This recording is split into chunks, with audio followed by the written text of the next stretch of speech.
Good evening, everybody. Welcome to the Carver Conservation Commission meeting of Wednesday, March 4th, 2026. This meeting is being cablecast by Area 58 Community Access Media Channel 15 and will be posted by Area 58 on YouTube as soon as possible. We've got a pretty big agenda this evening, so we're going to jump right into it. First, under discussions in business, our first discussion point was Lot 3 Cranberry Road filing inquiry. The person, Derek Maxey, has asked to a continuance to March 18th on that discussion.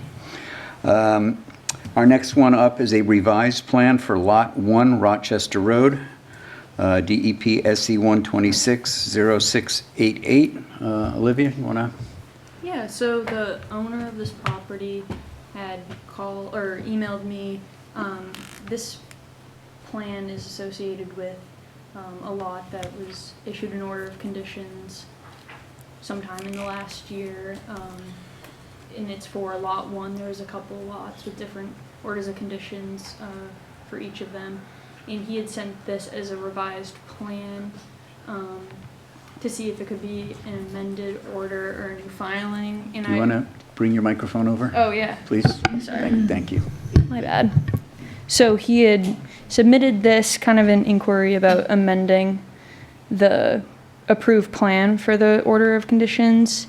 And I did note, I have the approved plan over here as well. But if you look, if I can zoom. No. Okay. So it shows a new disturbances in the the 65-foot no-touch zone. So originally the plan was to raise the existing home that's showing like close to the road on the map or on the plan there. And now the new plan would be to keep the existing dwelling and convert it to like an ADU and install a new septic for it. And that would also require the driveway to be relocated to the right of it. And so when I looked at this, I thought it should be a new filing just because of the amount of new disturbances that the amendment or the revisions would create. I think it requires like a new review of the plan because I can pull up the previous one right here.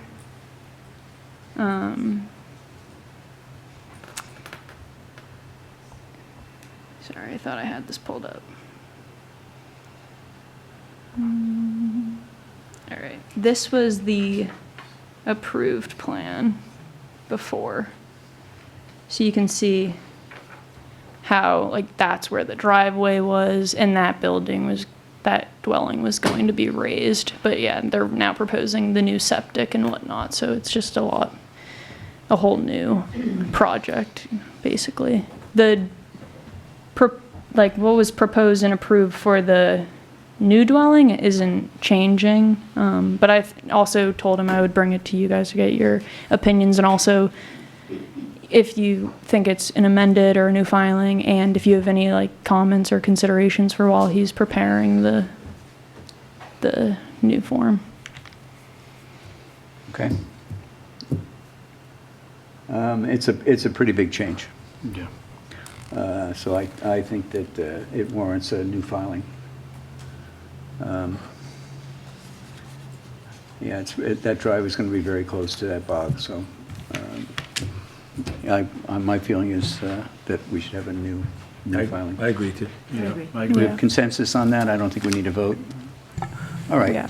So Yeah. we agree Okay. that we need a new filing on that. Definitely with like Right. increased impacts, yeah. All right, that was that one. Okay. Next is discussion of Chapter 61A right of first refusal on Mayflower Road. There's a parcel of land on Mayflower Road, sort of right on Mayflower Road in front of the area where we have an ongoing reservoir being built that we've been talking about for quite a while, Zero Mayflower Road. There is the land in 61A there, right along at the edge of the street, is going to be sold for 7 house lots. And because it's in 61A, the town of Carver has the right of first refusal to purchase the property. And we need to throw our 2 cents in as to whether we feel that it's something that the town should own. So, I mean, and it's a piece of dry land next to a road. I don't see any conservation reasons for the town to spend taxpayer money. I mean, it certainly wouldn't be conservation land for any reason, so. Olivia, can you pull it up, or do we, just so that, I know some people are interested where exactly it was. Yeah, if you pull up Google Maps, I can. That would be fine. It's probably easier on Google. It's easier than looking at that map that was sent to us. Yeah, Yeah, exactly. it's a little From that fuzzy. file? Exactly, I Little did look fuzzy. at that, but. Oh, okay. Yeah, I thought my eyes were going. What was the address again? It's Just pull up Mayflower Road. Mayflower Road. Yeah. Fine.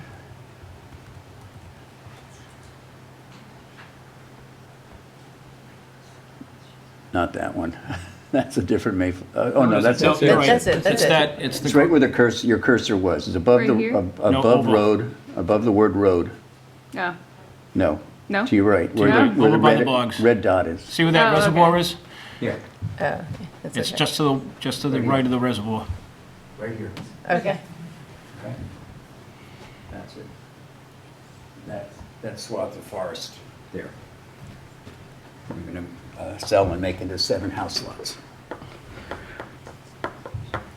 So I will, anyone have any other comments on No, this? just it's a nice area up there. I hate to see it, but it happened, but it's Get used to whatever. it. It's not going to be the last.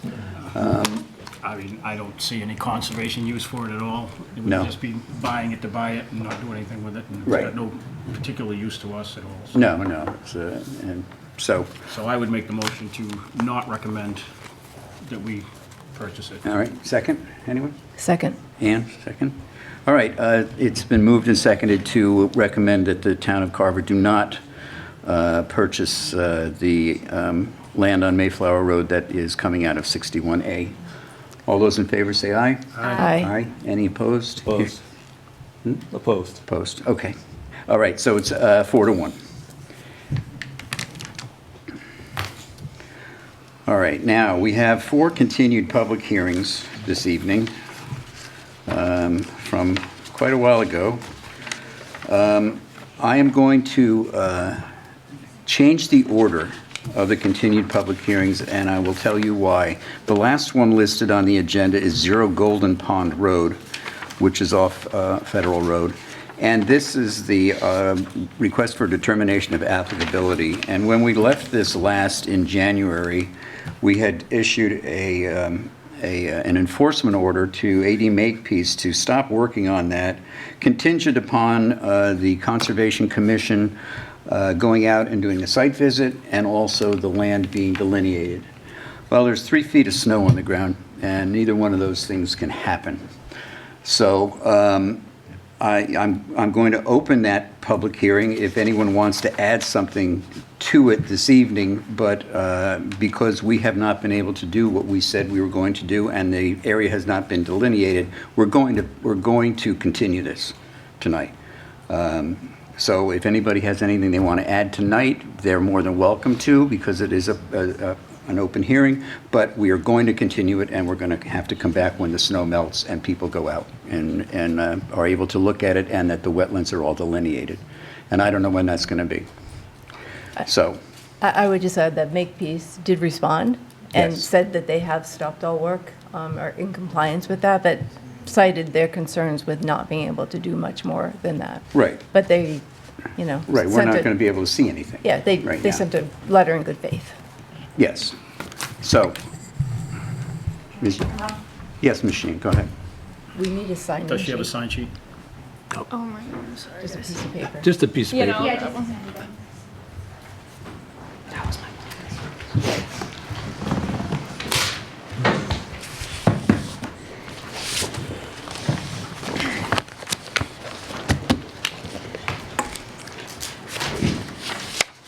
Yeah, well, I'll start. You look like you really want to hear from me.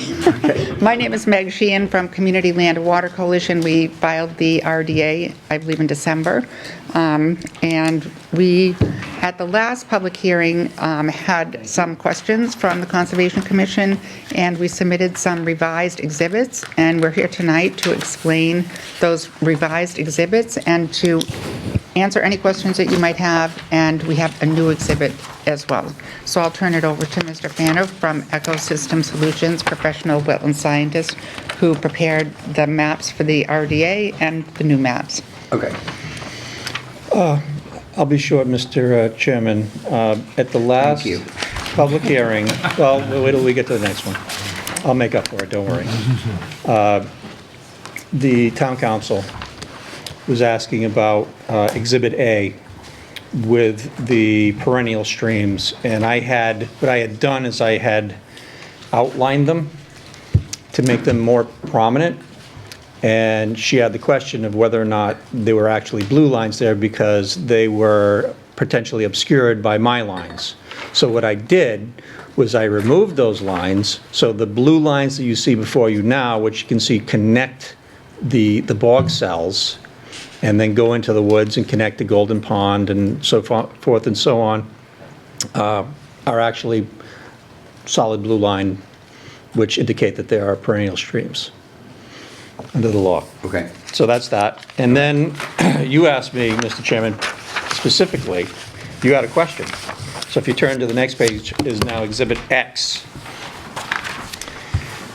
You asked me, what we had done is we had presented how much BVW had been filled there were BVWs and not a current bog. But your question was, well, how much non-wetland has been converted to active bog? So what you're seeing before you, you see a yellow hashed, that's the filled BVW that is not current bog, and the green hash is the upland area that has been converted to active bog. And you wanted to know what the numbers were, okay?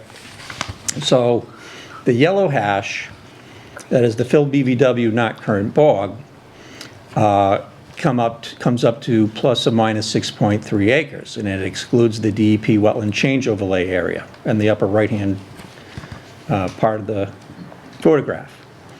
And the total upland area converted to active bog is plus or minus 5.44 acres. So it still doesn't net out. So Okay. there's more BVW converted to upland than was there Give or take an acre. upland. Give or take an acre.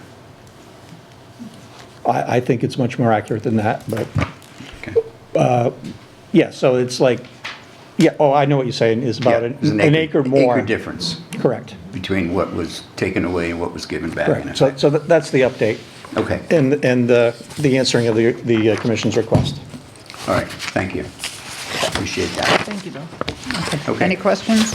No, and we'll let you know, once the snow melts and then we have mud season, of course. That it's all wetlands. So, yes. Yeah. Thank you very much. All right, thank you. All right, so, Excuse me. Sorry. oh, yes. Do you mind? No, not at all. Please sign in. Yes, I will.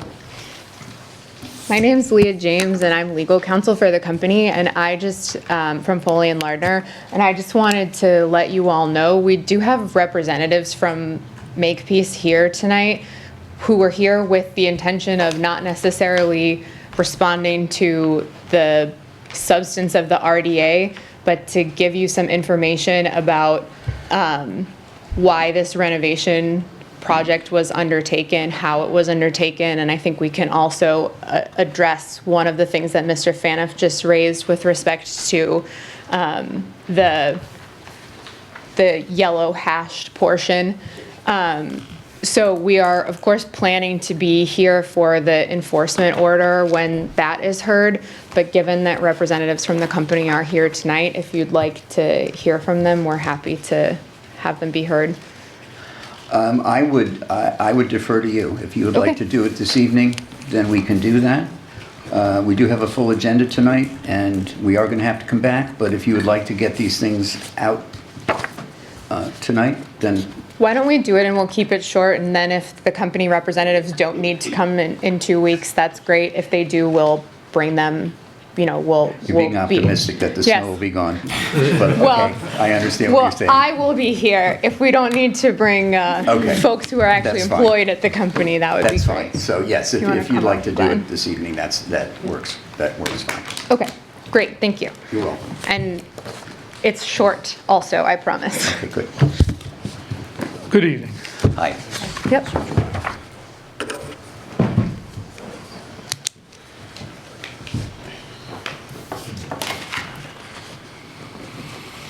So you have Glenn Reed and Gavin Bartlett who work at Makepeace and who have been involved in the renovation project, and can just give you some more information about this project. Okay, great. So I'll try to keep it short. Historically, when we renovate more for financial reasons than anything else. Usually what happens is the crop will start to decline because they're older bogs. And we at that point want to decide that we're going to continue to run those bogs, and normally we'll renovate to put in a hybrid vine in so that we get a bigger crop off of it.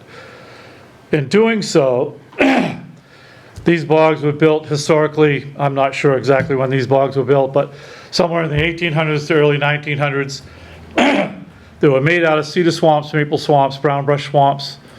When they built the bogs back then, there wasn't a lot of equipment. What they'd do is they'd cut down those swamps, fill them with sand, and plant over that. Cranberries were naturally found growing in the wetland, not necessarily in the wetlands, but around the wetlands. And back then, that was the easiest place to put cranberry bogs because you needed the water. You needed the water for frost twice a year, for irrigation during the summer, and for flooding at winter time. But they dry picked. So they didn't necessarily have to change the shape of the bog, shape of the wetlands that they were putting them in, or how that bog sat, which by that I mean most wetlands kettle holes, so the middle was actually lower than the edges. So what you do now is you have a lot of bogs in southern Massachusetts that are very unlevel, either from top to bottom or from side to middle. So a lot of the bogs will be a lot lower in the middle than they are at the edge. With that being said, when we renovate a bog, we try to bring those edges down and the middles up, try to make it meet in the middle somewhere happy, to try to get a nice level bog. The reason we do that is threefold. One, we want to use a lot less water. This area in particular doesn't have a lot of water in that area. And most of the bogs are pretty much, I won't say level, but pretty much at the same height, the bogs themselves. So you have 68 acres of bog that are all pretty similar in height. So that means you need a lot of water to do all of them because you're not really able to drop one from the next. So when we did renovate these bogs, a couple of the things that we did is in the middle of you see like a sand spot in the middle of those bogs. That's all water hole now. So we built a big water hole there and actually another big water hole at the bottom of that whole bog system. So what we're able to do now is any water that we use on those top 3 bogs go back into that top water hole. So we put it out on the bog, it comes back, we're able to use it again. We're able to capture that water. And then everything that's used on the 1, 2, 3, 4, 5, 6, 7, 8 bogs below that go into that water hole below that. Again, we're able to capture that water and reuse it again on those bogs. And the way we had been doing that is I thought I saw a blue line somewhere from coming across the street. Actually, we have to, that is up compared to the bog across the street. We actually have to pump it up and over. So by being able to capture all that water, we don't have to do that as much because we're reusing the same water. It's still able to go downstream at any given time because we do have bogs downstream. So like during harvest, we will use all that water and then we let that water go downstream to the next set of bogs down below where it would normally go. Any other thing I can? Oh, the other couple of reasons that we do that is because if we were to make a perfect bog, it would probably look like this table because it would have no edges. You just, when we wet harvest nowadays, the machines that we have travel almost like cutting your lawn. You make a loop around, then you overlap, and you continue making that loop around. On a bog, anywhere that you have edges that you're turning, you kind of wear a lot on the bog. And especially with the older bogs that had a lot of jogs around it, a lot of edges, the irrigation system was never set up for that. So what would happen is you would have more weeds and more pests in those places where the irrigation does not hit. So by building the bog and squaring it up, we make it so that the irrigation all hits. You use less pesticides, less herbicides, you have less weeds, less insects. So it's a win-win. And by making the bogs laser level, you really use a lot less water on the bogs. So those are the reasons that we do it. It's interesting stuff. I do have a question. Are you saying the right shape is an oval, or do you mean a rectangle? Because that's So I'm saying if to be honest with you, if you were to make the perfect bog, it would look like this. okay, but mostly but when you square off, The ones we square make off, is you're- rectangular Yeah. because nobody really wants to do this because you cut off so much bog by making it oval. Okay, So we make it rectangular. thank you, thank you. And the other thing we just wanted to address is that yellow hatched portion on this diagram here is going to be bog. It is not, in part because work was paused first due to weather conditions and now is paused due to the cease and desist, which we have abided by. So when we're discussing the amount of acreage that will, the change in the amount of acreage, Glenn and Gavin can confirm this, but Makepeace undertakes its renovations to endeavor to always either keep the acreage of active bog the same or increase it, and that was done here. The totals will either be around the same or will increase when the project is complete. It's just that the project is not complete yet, and the company has desisted work as the commission requested. Again, it's expensive to renovate, so we really don't want to lose any acreage in bog, so. And the last thing that we just thought might be helpful, and Glenn can speak to this more, is that after the company completed the majority of the renovations on the site, there's actually an official from the Department of Environmental Protection who came to the site. Makepeace chose to take him to this bog renovation project and showed him around. And if you want to give a little more color on what that visit was like. Yeah, so I can't think of his name. Brandon Costa, I believe was his Costa. name. So he was pretty much brand new. He asked to come visit a bog so he could have an idea of what we do and what the bogs look like and things like that.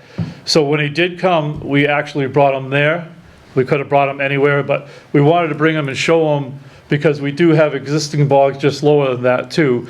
So we wanted to bring him to existing bogs, and we also wanted to bring him to a renovation bogs so that we could show him what we were doing and why we were doing it.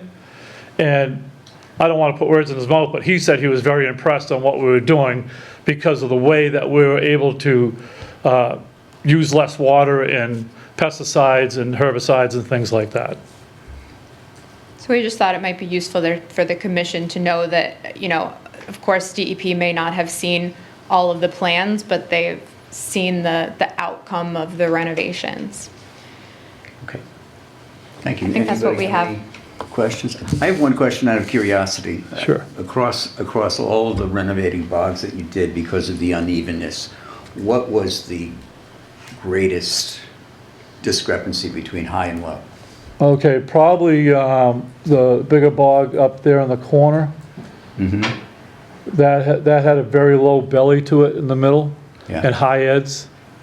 So we brought the ends down pretty good, but we also brought the middle up. Again, it's easier to try to meet that in the middle. But if you already have a low belly in a bog, it means it's probably pretty soft, so you're not gonna put a lot of material on it. So, Okay, so you cut more off the edges then? Yes. To do that? And what Yes. was the difference between the edge and the middle of the belly, would you say, roughly? it's probably no more, I doubt it's even 2 feet, but it's Okay, but somewhere in that that's area. significant, Yeah, yeah. Okay, yeah, that's just more curiosity than anything else. Yep.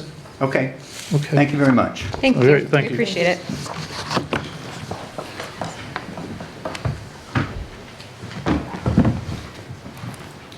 This is an open hearing. If anyone else would like to speak on this matter tonight, we are going to continue till another meeting. If anyone else would like to speak? No? Not seeing anyone moving forward? All right. I will entertain a motion to continue the RDA for 0 Golden Pond Road until a time agreeable by all parties when we can go visit and the area can be delineated. So moved. Carl makes a motion, second? Second. Dave seconds it. All right, been moved and seconded to continue this hearing until another date. All those in favor say aye. Aye. Any opposed? All right. That's it.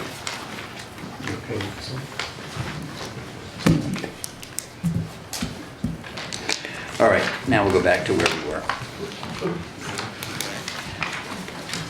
All right, 0 Wareham Street. This is again, continued, so I don't have to read it again. So,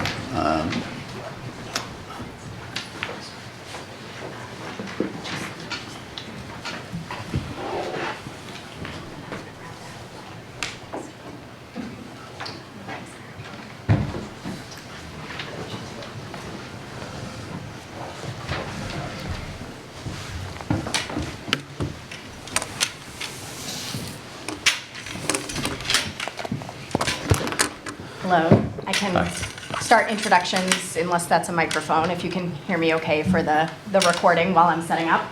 Stacy Minahan, I'm a professional wetland scientist and principal with Beals and Thomas. And here with me is the applicant, Eric Weinstein, as well as counsel Greg Sampson with Sullivan Worcester. We were last before the commission November 5th and have made some design updates and submitted a supplemental package in early February. Let me know if you'd like me to place this differently. Those design revisions were made to address the comments that we had heard from the commission, as well as from the planning board, peer reviewer, and Carver Fire. all right, Area 58, can you see that, where it is? Can you see, can you? Oh, okay. Rotate it a little bit. I'm just, Might rotate it towards the... This is just an aerial. If you have the site use permits, that we can use that as well. oh, but, okay, all right, that's fine, all right. I'll put this to the side, and if we need to refer to it, we Okay. can. Hey, Olivia, figure out could where you it zoom should in be. on the location of that? Yeah. Is it the same thing that's up there? No, this was an aerial, just for Yeah. reference, but if you go to sheet, I want to say 4.0 or 4.1, that might be the best just for, oh, actually, yeah, no, keep going to 4.0 or 4.1, I think that's the best for reference for general discussion. Yeah. It's the one below that. Perfect, thank you. So if it's the pleasure of the commission, I'll run through where the changes that we've made to the project since we were last before you. Okay, that's fine, thank you. All right, so the first project change is the name has changed. So the project is now called 0 Wareham Street Site 2, and we parenthetically noted it was formerly known as Site 3, and I'll get into why that name change happened as we proceed with the presentation. So the total site area, including access and interconnection, is 31.3 acres.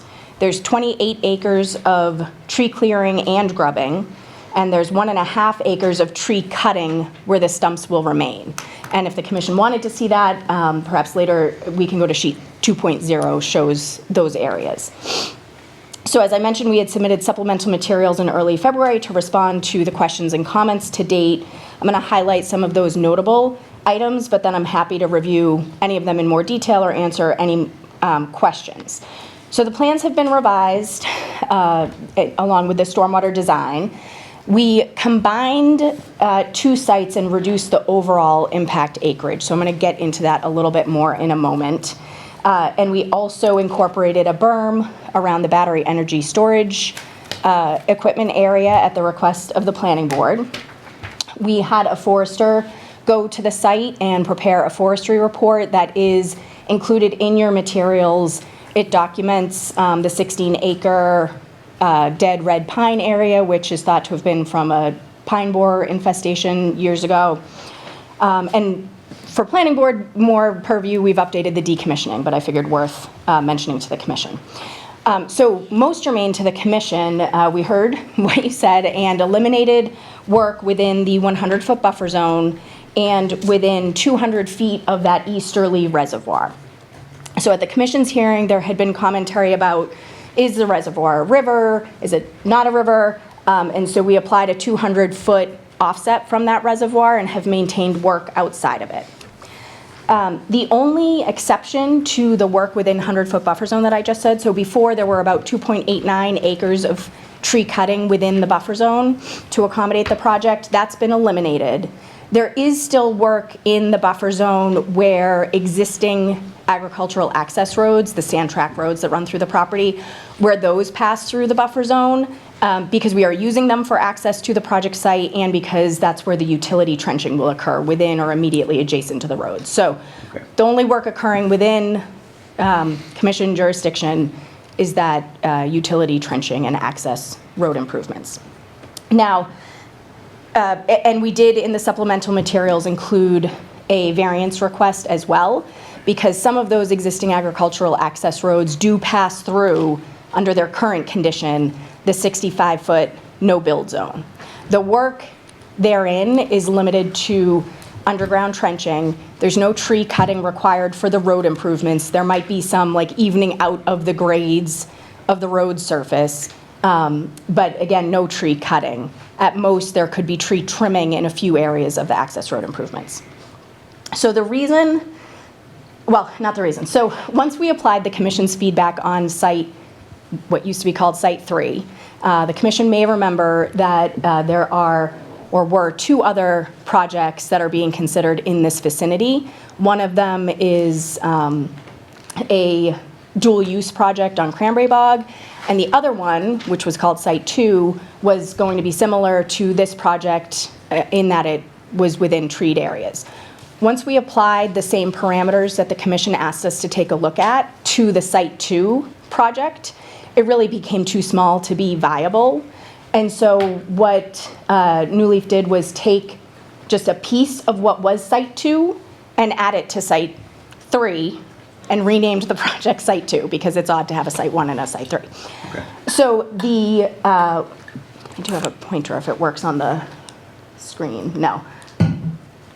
Does it work on the screen? No. Okay, so the western lobe of the solar array that you see, there's sort of the main palm-shaped area to the east and a smaller western lobe that juts out.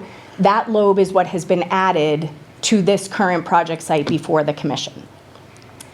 That resulted in an overall reduction of impacts when considering what the Site 2 project would have been and Site 3 for a couple reasons. A section of Site 2 elsewhere on the property was just eliminated. And then also based on well, I guess I'll start with the battery energy storage. It also allowed the elimination of one of the battery energy storage systems. And then for access, it allows combining the access and interconnection route for those 2 projects. So the commission may remember that the original access and interconnection route was going to be to the north. It was going to cross a gas easement and then wend its way west to the road. After coordinating with Carver Fire, that section would have required a fair amount of improvements including within the commission's jurisdiction. And so by changing the access and interconnection to follow a southerly route, which is shown on one of the other plans, it essentially extends around the bogs west to the road at a southerly point. It reduced the impacts that would have been associated with that northerly route. We did, as I mentioned, coordinate with Carver Fire regarding the access. On the plan set that was submitted most recently to the town in early February, there are 2 access route options shown in one area. There was one that had kind of a sharp hairpin turn, and then there was one that cut through between a wooded area, but using an existing access road, and Carver Fire chose that northerly route. Again, no tree cutting needed for that access. Okay. That is my brief project update. I'm happy to answer questions or discuss anything in more detail. All right. Well, I was not here November 5th, so I'm going to abstain from any voting, but I believe all the rest of the 4 of you, Jen, you weren't here either, so it was Carl and Ann and Dave. So I will let you, ask any questions that you have, and Just about the map at this scale is a little hard to see. Where's the road on here? Maybe you walk up and. Sure, and Yeah. actually, if you would go to, I'm trying to think which one shows it. Actually, I did bring reduced size copies of the plans as well, if that's helpful to the commission, but let me find which sheet will be best to look at. Yeah, I can like zoom in and stuff on this. 2.0 is actually best to look at because it has a more zoomed out view. And it also has some color coding. Yep. So this is the tree cutting plan so that the commission can see and the planning board can see what will be cut. So that's kind of the main hatched area. But if you see the blue access route that goes west from the solar facility, nope, not the dark blue, the cyan blue, the bright blue. Here. okay. So some people are colorblind. Some people we need Dave. Yes. Yes, and the route that we're taking is that northerly one where there's 2 there. So then the route continues west, if you can see it, there's a south of this bog for access and north of the bog for utility trenching and interconnection. And if you keep going west a little bit, you'll see the main road that it connects to. So that's all just within the 100-foot buffer, right? There's no. So it's all, well, portions of it are not within Right. a buffer, but the portions that are within jurisdiction are within a 100-foot buffer. There's also a small section that actually crosses riverfront area. Rosebrook flows through the bog system here, so this bog here, that section of the road actually right about where your arrow is, does have riverfront area. There is a minor activity exemption for installation of underground utilities within existing access roads, so that riverfront area portion of the work is exempt. But as you can see, along the eastern edge, the southern edge, and the western edge, the solar array used to go to the red 65-foot no-build zone that's shown on this plan, and it's now been pulled outside of the buffer zone. Okay. So what did you say within our jurisdiction? You said something about the pre-disturbed road that you're going to do underground utilities. Where is that on the map? Is that? So that's that whole route Okay. from the array west to the road. It's the same access route and interconnection route. It's an existing sand track agricultural access road that the utilities will be installed within. The only difference is that on the westerly-most bog adjacent to the road, the access continues south, and the interconnection, underground utilities, goes north around that bog.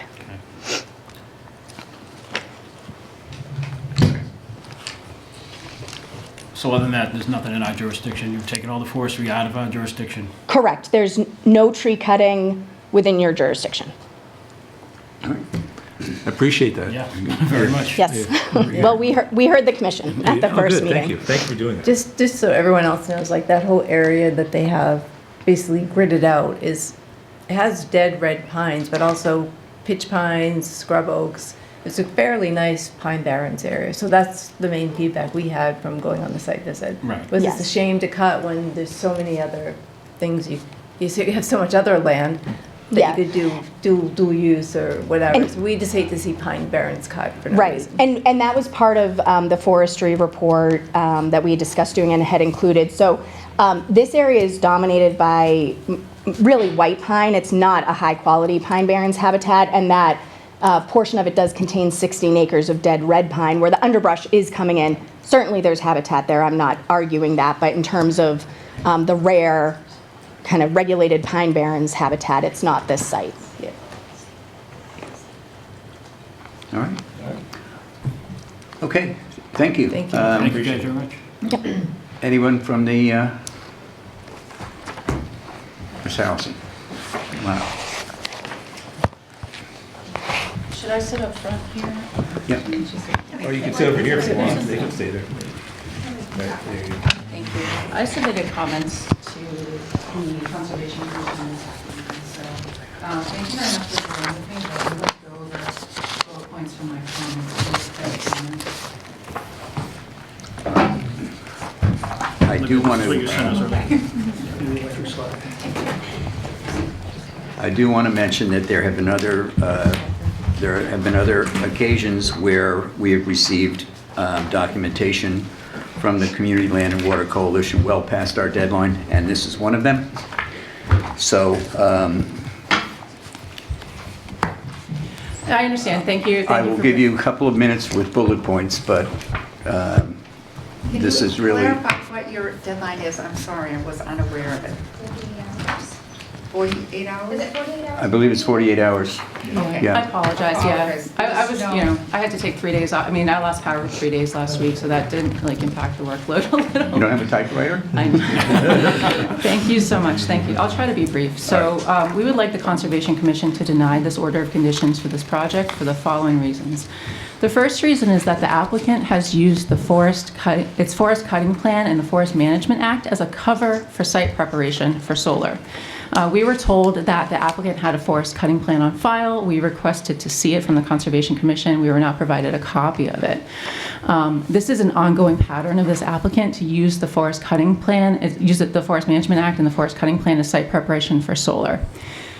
DCR clearly states that the purpose of the Forest Cutting Practices Act requires the improvement, maintenance, and protection of forests for the purpose of conservation, conserving water, preventing floods and soil erosion, improving conditions for wildlife and recreation, and protecting and improving air and water quality. This is clearly not what's going on here at this site. Logging under an alleged forest cutting plan may not be used as site preparation for solar, and the applicant has already been cited for this by MEPA on another site, which we provided to you in the attachment, the actual citation by MEPA. The Secretary of Energy and Environmental Affairs addressed Makepeace abuse of the Forest Cutting Act in their certificate 16792 dated March 8th, 2024. It explained that the forest cutting plan's purpose is sustainable forestry to retain and preserve forest cover, not permanent conservation of forest to development. They were asked to publicly respond to this, and we've not received a copy of this to date. As you can see, this forest cutting took place clearly in preparation for the solar and within 100 feet of bank in violation of the Wetlands Protection Act. This is part of an ongoing pattern of this applicant across the entire Wankingo River watershed. We provide examples of 5 sites where they've used a forest cutting plan as site preparation for solar, and these are on these pages of your handout. This is taking place across the entire Wankingo River watershed. This is 140 Tohonet. They denuded the forest with the forest cutting plan. 65 acres, they used the forest cutting plan as a cover for site preparation for solar. Again, at 150 Tohonet, 67 acres, used a forest cutting plan as site preparation for solar. 0 Tohonet, the site that they were cited for by MEPA, 54 acres that they're going to cut down of trees, where they used a forest cutting plan as site preparation for solar. 27 Charge Pond Road, That's 44 acres they're going to cut down. This is all within a very small acreage. This is, I mean, right on the border of Carver and Wareham. This is taking place in the entire Waukegan watershed. And then slightly south of that, 27 Charge Pond Road, 44 acres of trees are going to come down, again, using a forest cutting plan as site preparation for solar. And Zero Maple Springs and Wareham, not visible on this map, but to the south, that's about 40 acres of forest that they're going to cut down, where they use a forest cutting plan as site preparation for solar. Now, I haven't seen the forest cutting plan, but DCR states that there's two types of forest cutting plans. One is for long-term management, and the other is for short-term management. DCR clearly doesn't want the short-term plan being used, but I'm assuming that's what the applicant submitted here.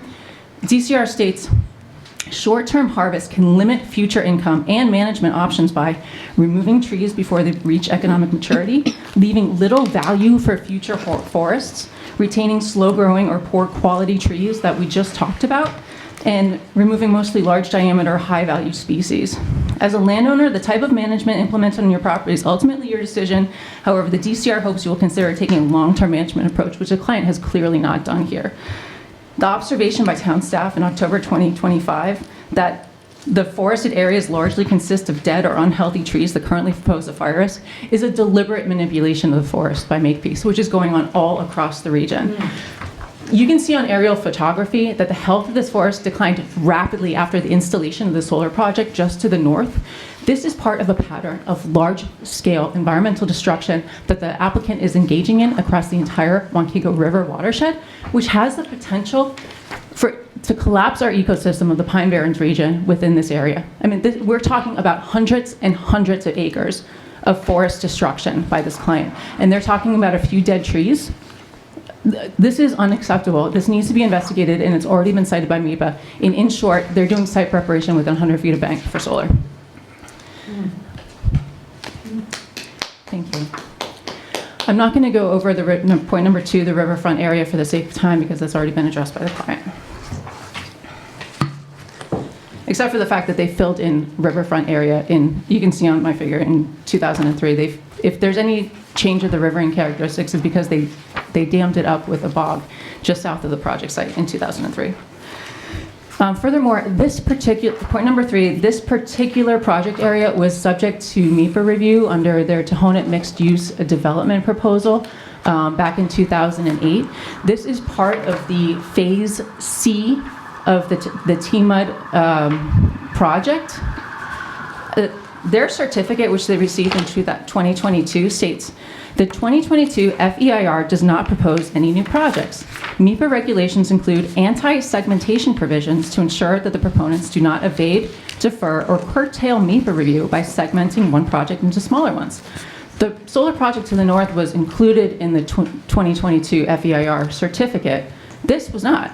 So this looks like segmentation of a project, because this is clearly connected to the solar array to the south. And again, this all falls within the Phase C of the TMUD FEIR certificate. So this is part of, this whole area was part of their TMUD proposal to MEPA, and they're proposing a new project. So we suggest that they need to go back to MEPA with a updated project plan, and that they need to submit an environmental notification form, and in the electronic copy of these comments I submitted to the commission, there's a link to the TMUD MEPA documents on the MEPA Environmental Monitor.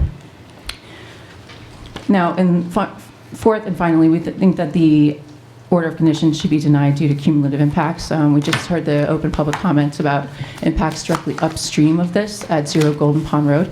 I provided a stream stats figure in my comments, which show a river thread directly from Golden Field Pond south through this project site and south onto Tohonet Pond. This area is all connected hydrologically. The Conservation Commission is tasked with protecting wetlands and addressing projects that have likely to have a significant or cumulative effect upon wetlands values. We're asking you to take into consideration the cumulative effect of wetlands values between all of the projects going on this river. So in short, we'd like the Conservation Commission to deny the order of conditions because of site preparation work within 100 feet of bank, because of improper resource delineation, which has been corrected, because of anti-segmentation under MEPA. We believe that they need to submit a updated project form to MEPA, and because of cumulative impacts to wetlands values in the area. So, thank you.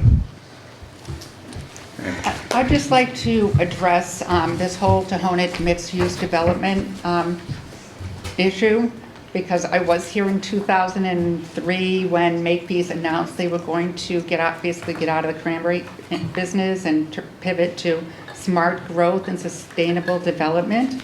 And they obtained a special review procedure from MEPA, and they were allowed to do kind of MEPA light for all the projects within the 5,000 acres in Plymouth, Wareham, and Carver that they were going to develop. And they represented to the public that this would be, again, sustainable development and smart growth. Well, fast forward and everyone's waking up and calling Community Land and Water Coalition and asking, why is there so much sand mining? Why is there so much deforestation for solar?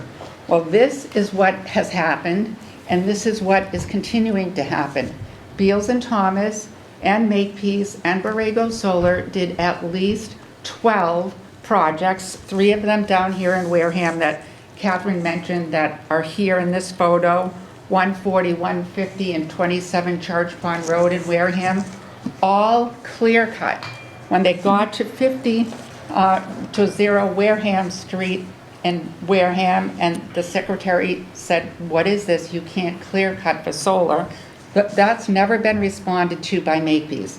So now, instead of in Plymouth, Carver, and Wareham having sustainable development, we have a blighted hundreds, if not thousands, of acres of deforestation for sand mining and large solar. And we are not against renewable energy or cleaner energy or anything like that.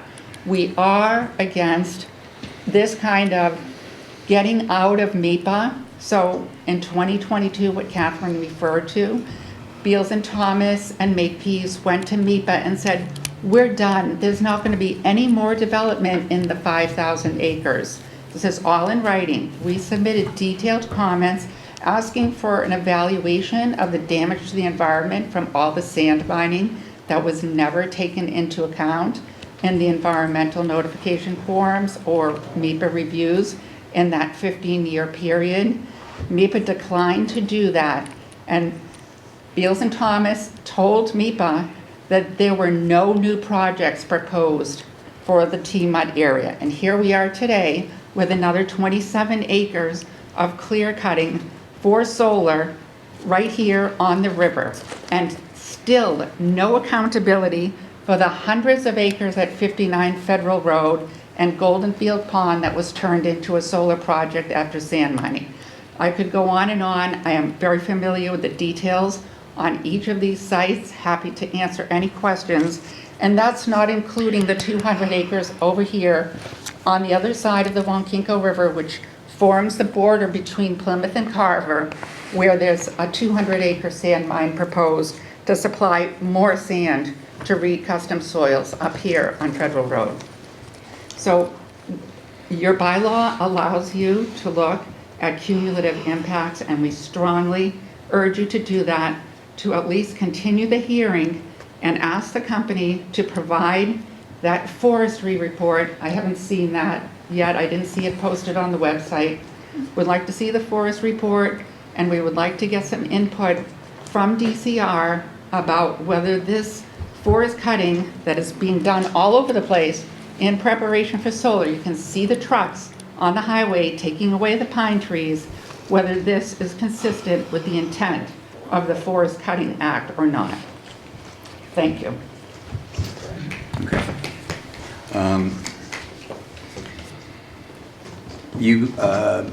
You brought up the deforestation within 100 feet of a bank.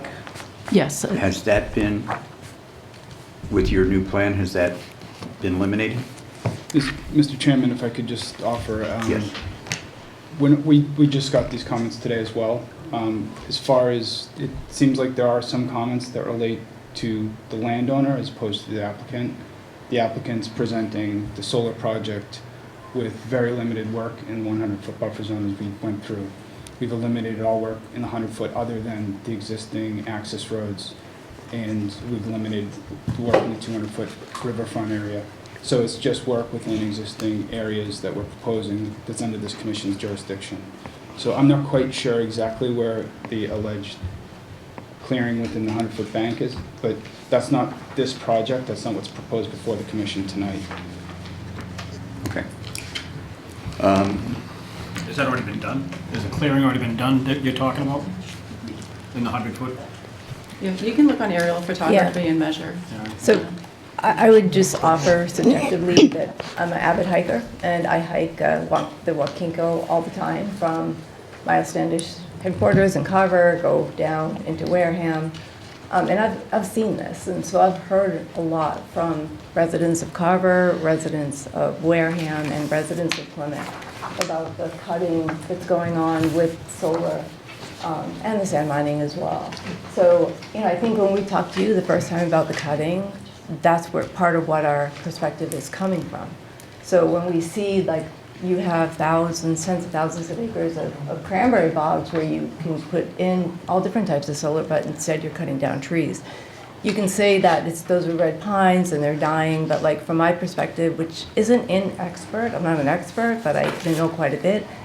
I think we thought it was actually pretty nice wooded, ecosystem. Dave, I don't know how you felt, but we walked through and said this could provide, this seems a shame to be cutting when there's so many other places to install. And then I can say that I have hiked all these areas that you have here, and I've seen it. And so I think one thing that we have to consider is the cumulative impact that has. We have a right to consider that on the residents of Carver in our domain. So. Yeah, and I would just like to clarify that, when we talk about logging and cutting down the trees, so for these solar projects, as Stacy mentioned, it's grubbing. So it's ripping up thousands of year-old soil and all the mycelium and all the mycorrhizal networks that have been there for thousands, if not millennia. Cutting down the trees, scraping off all the vegetation, all the topsoil, and scraping it down to bare sand where nothing can grow again in human time, according to scientists. With PFAS-coated panels on top of that. In our Mr. Chairman. Yes. I understand. I think what we have to look at here is that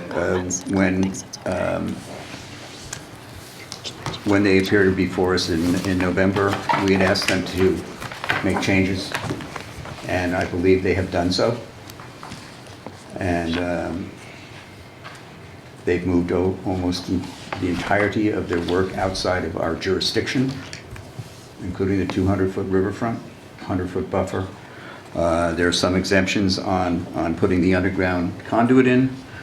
And where there is no exemption, it's already pre-disturbed area? Yeah. That's allowed. Yeah, so, from the standpoint of who we are and what we do and where our jurisdiction ends, we had asked them to do certain things. They came back and did virtually everything we asked them to do. So I think from this standpoint, I understand about the tree cutting in the forests. Obviously, I wish there were other options, but that is mostly out of our jurisdiction. The other five areas where they're doing similar work are in Wareham, and that's Wareham's purview to deal with. Right now, we're dealing with only this. We asked them to come back with changes so that, in effect, we would say, okay, they've made those changes.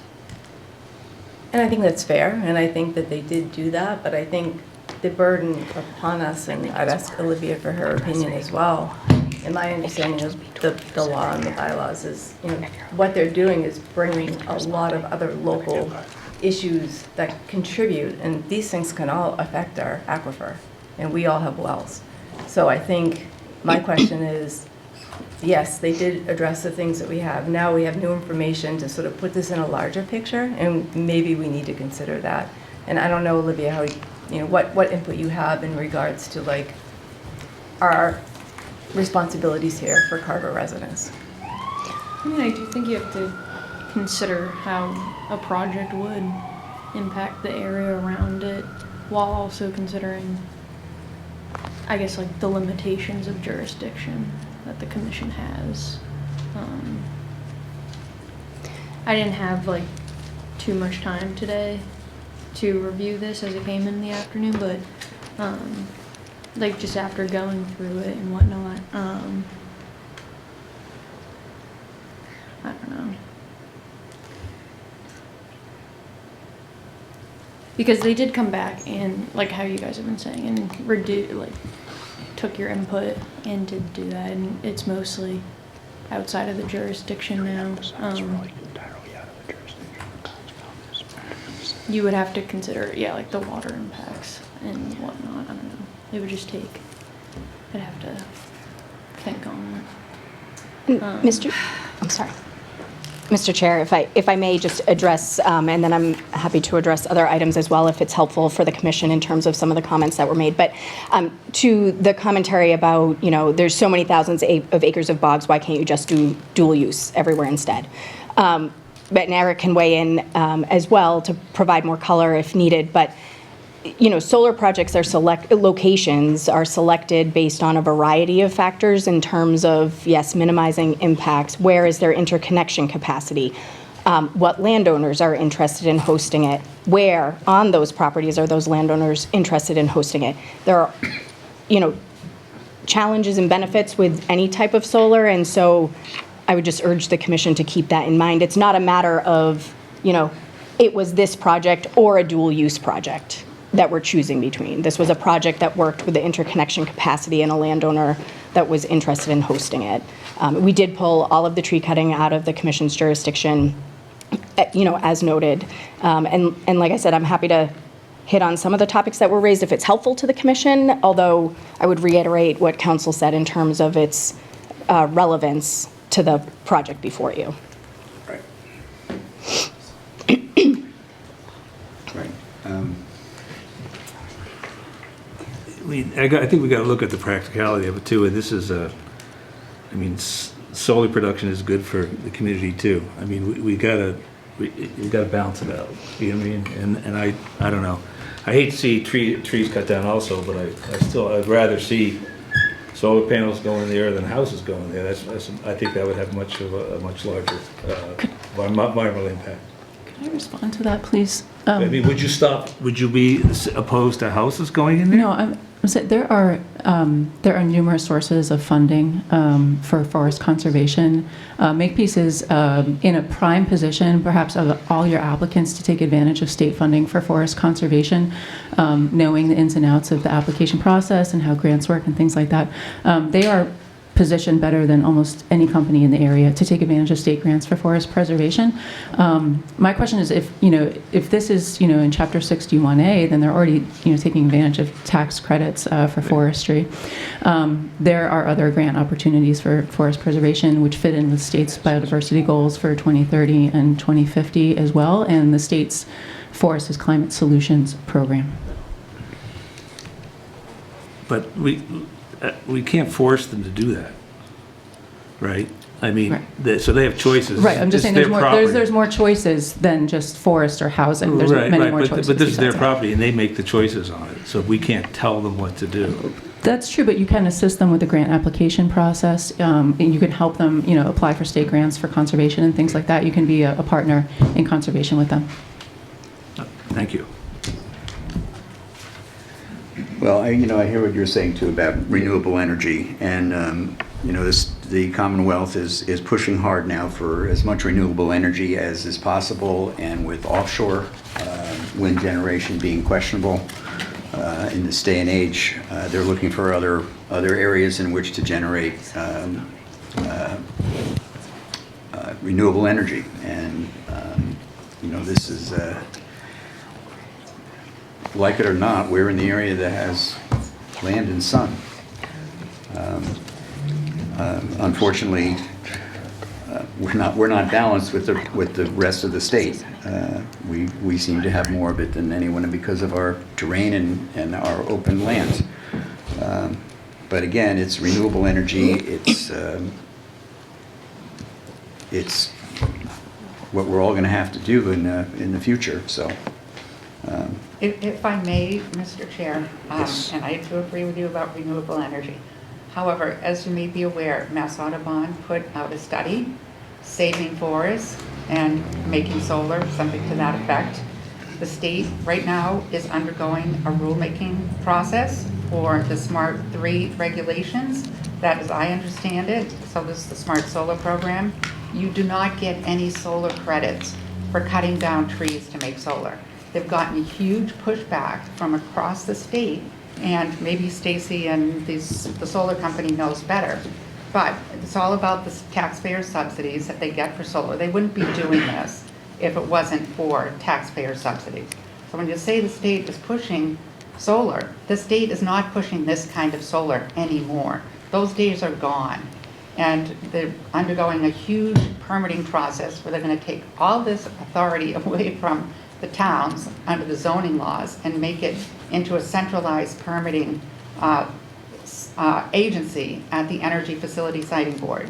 So the state is responding to this, and it's not just like the solar companies can keep doing business as usual like they've done for the last 15 years, devastating Plymouth, Carver, Wareham, Plimpton, Halifax, etc. Yeah, I understand that. I know that the new guidelines are coming out, actually. I think I just got something the other day from Mr. Rocket regarding that. So, anyway, is there anybody else who would like to say anything? We do appreciate the commission's time. Again, we really appreciate you focused on this project. I know there's a lot of other issues that were brought up today in other projects, but again, we do hope you keep in mind that we were very amenable to the changes and tried to limit this project's scope of work within the commission's jurisdiction to a pretty significant degree. Thank you. Right. All right. Again, I go back to, we asked them to do these things, they did them. So, I will entertain a motion to close the hearing. So moved. Second. All right, it's been moved and seconded to close the hearing.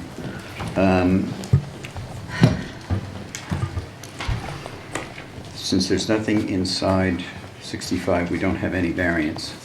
So I will... Excuse me, no, I think there Mr. is. Chair. What there is? Oh, There is a variance request for the, some of the access road improvements and the utility Oh. undergrounding within existing roads. A portion of that does fall within your 65-foot no build. Right, that's what I thought. okay. But is that stuff exempt because it's, It's exempt from riverfront area, but not from your local no build. Okay. Or by my read, not from your local no build requirement to request a variance for that work. so we have to, for the variance for that, for the Yes. utilities? Yeah, all right, so I'll entertain a motion to grant the variance for minimal work inside the 65-foot buffer zone. So moved. Second? Second. All right. It's been moved and seconded to grant the variance. All those in favor say aye. Aye. Aye. Any opposed? Opposed. All right, it's 2-1. And 2-1-2, 2 abstentions. All right, I will now entertain a motion to approve the notice of intent for 0 Wareham Street. So moved. Second. All right, it's been moved and seconded to approve the NOI for 0 Wareham Street. All those in favor say aye. Aye. Any opposed? Opposed. All right, and that is 2-1-2 as well, so that is approved. The NOI is approved.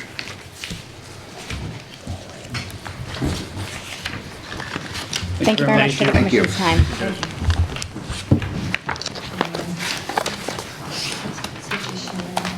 Before we move on to our next one, I had forgotten that we had another discussion article that was not, it was not on the agenda, but it was something that should have been. And I'm going to, just because our building inspector is here now, I want him to come up and just address it, and then we'll move on to our 0 Fuller Street. All right, this is in regards to something that was brought up at our last meeting where we the Conservation Commission is owners of a piece of property, or we believed to be owners of a piece of property adjacent to Savory Avenue that had an old barn on it that was in dilapidated condition, and the recent snows have collapsed the roof, making it not only an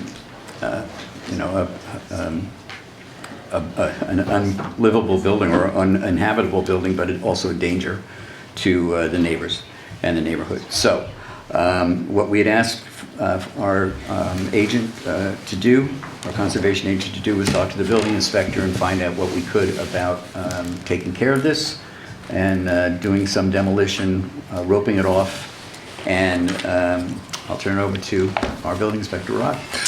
Okay, good evening, Mr. Chairman, members of the commission. My name is Rod Palmer, Carver Building Commissioner.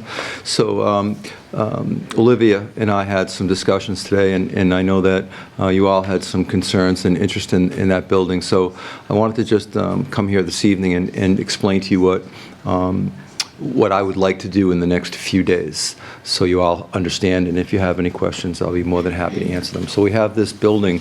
I have no idea how old it is. I'm guessing it's 100, 125 years old, maybe older. I'm not 100% sure. But it's been in disrepair for a long time. It's been open and exposed to the weather for decades. It has, over the past few weeks, collapsed. 80% of it has collapsed. The roof is caved in. There's one gable end wall that's still standing, and there's a couple of side walls that are partially standing. So it's at a point now where it's just a matter of time before that gable end wall falls. And there's children in the neighborhood. The house immediately to the right, 191, has small children, and it's a building owned by the town. It's on town property. So I would like to knock that building down as soon as possible. I've been communicating with the owners at 191 Main, and they would certainly like it down as well.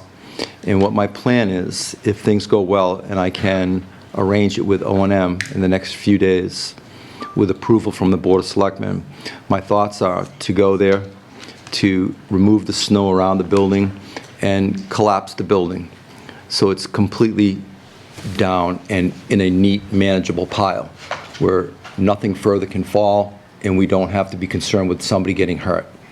And then when the snow melts and our mud season is over, we can go in, remove the material, and clean it up and tidy up the site.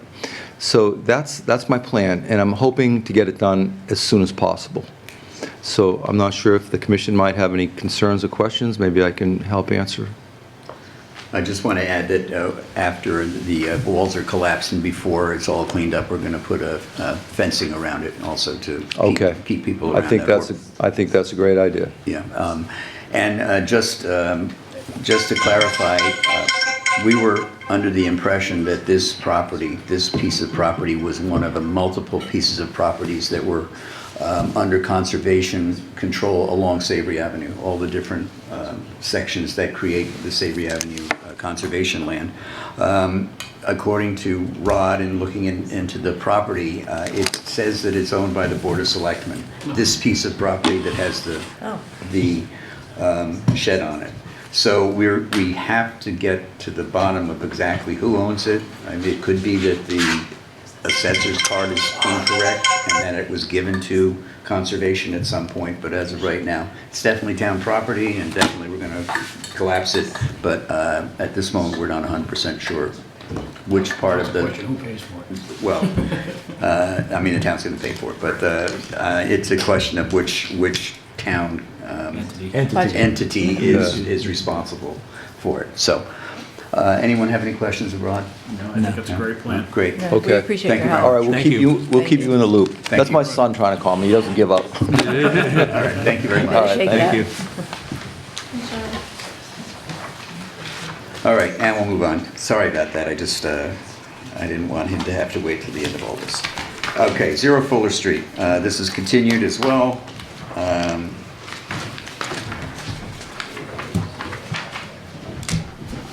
This is another, this is solar. Fremont Street's next.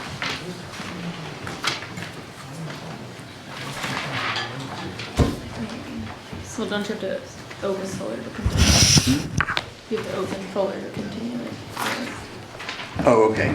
All right, zero, yeah, I thought I did. 0 Fuller Street. This is, I'd say, continued public hearing, so I do not have to read it all. Full is continued, we don't have to do anything with it. Mr. Chairman, the applicant has requested a Oh, I continuance this see. evening. Oh, Yes. I'm just turning the page, Yep, really. yep, no Okay. problem. It's continued to March 18th. All right, never mind. I should always read the back before I start talking. Okay, 73 Tremont Street. How about that one? That's good to go. We're here. Okay, good. Sorry about that. And this is a continued one as well. It was continued, yeah. We don't have anything new this tonight. All right, so 73 Tremont Street. Do we need the paper, Olivia, or you're going to use the I screen? can put the screen up. I have this anyway, but just whatever the preference is.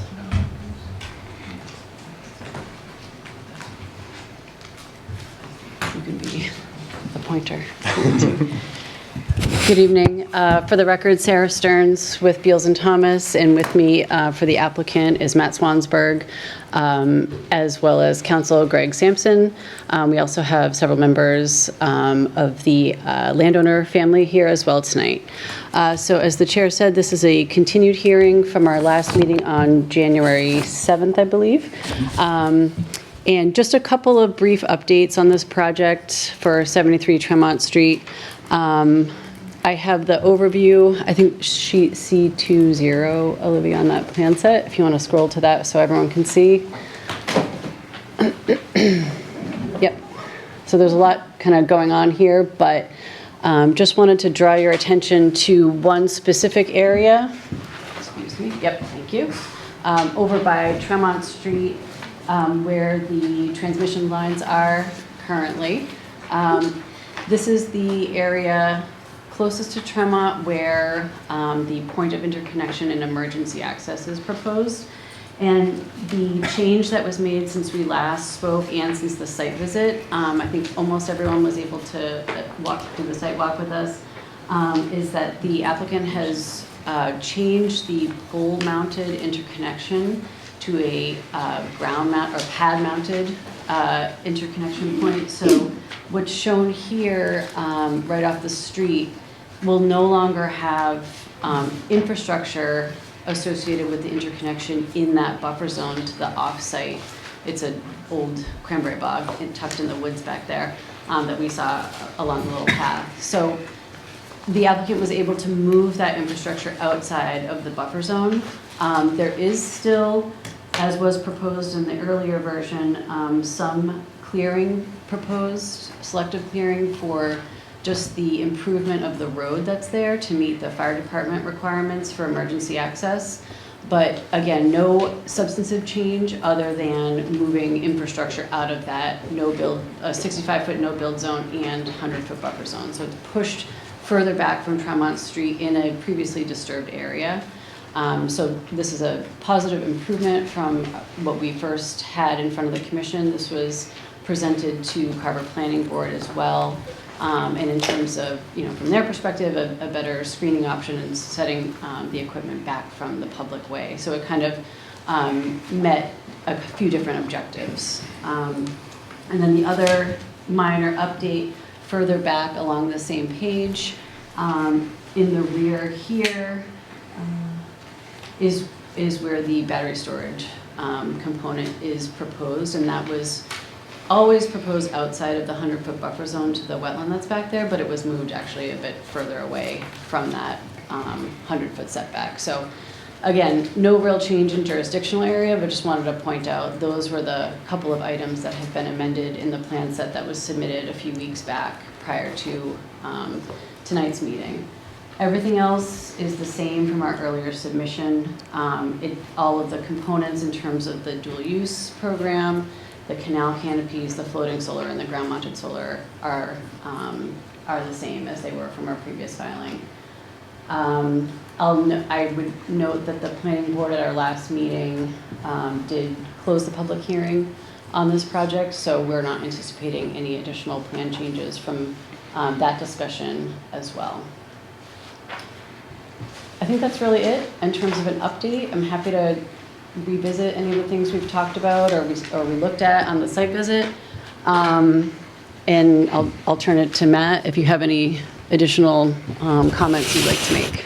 Sure.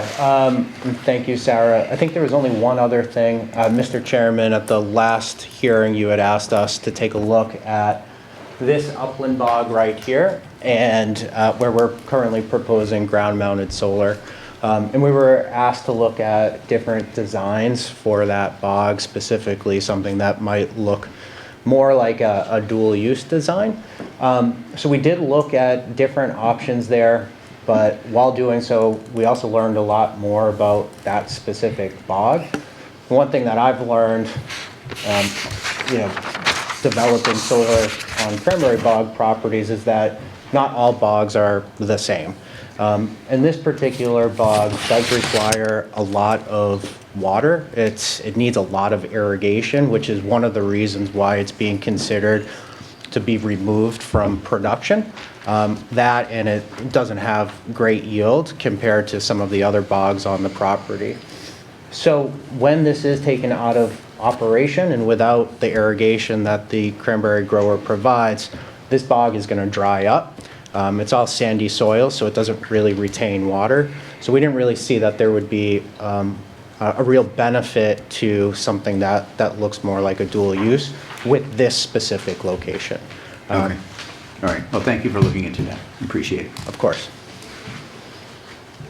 All right. Anyone have any questions on this?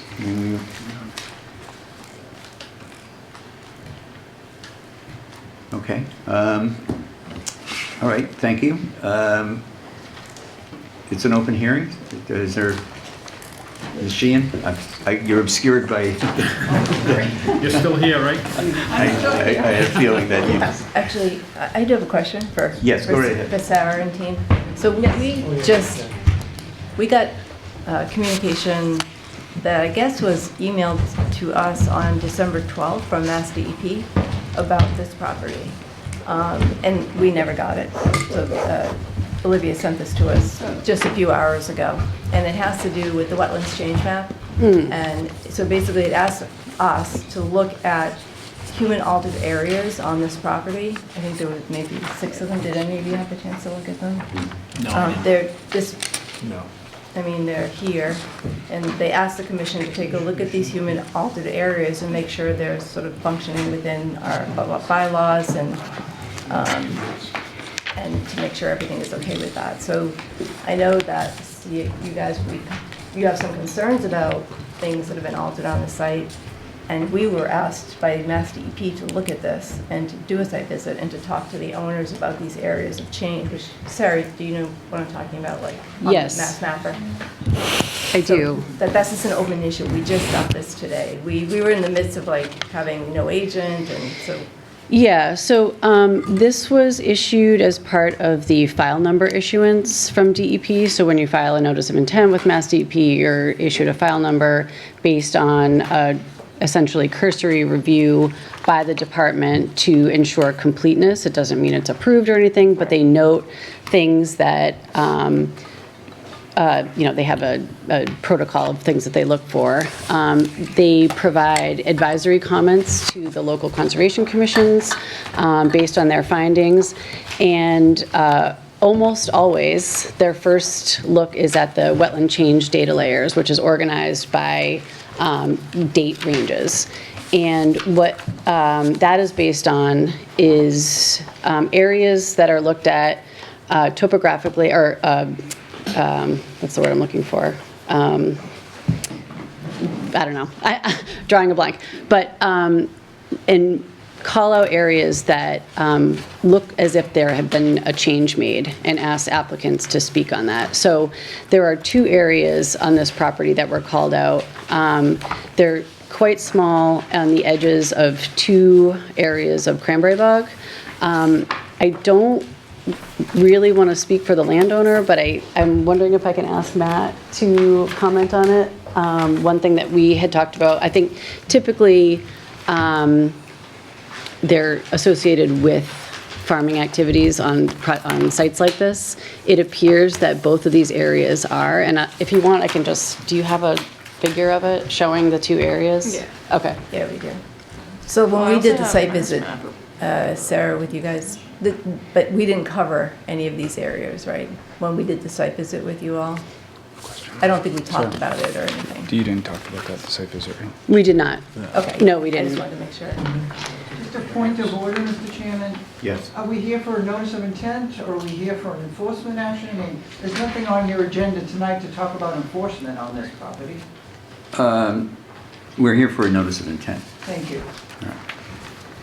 but we did just receive this sort of thing today. So if Sarah wants to address it.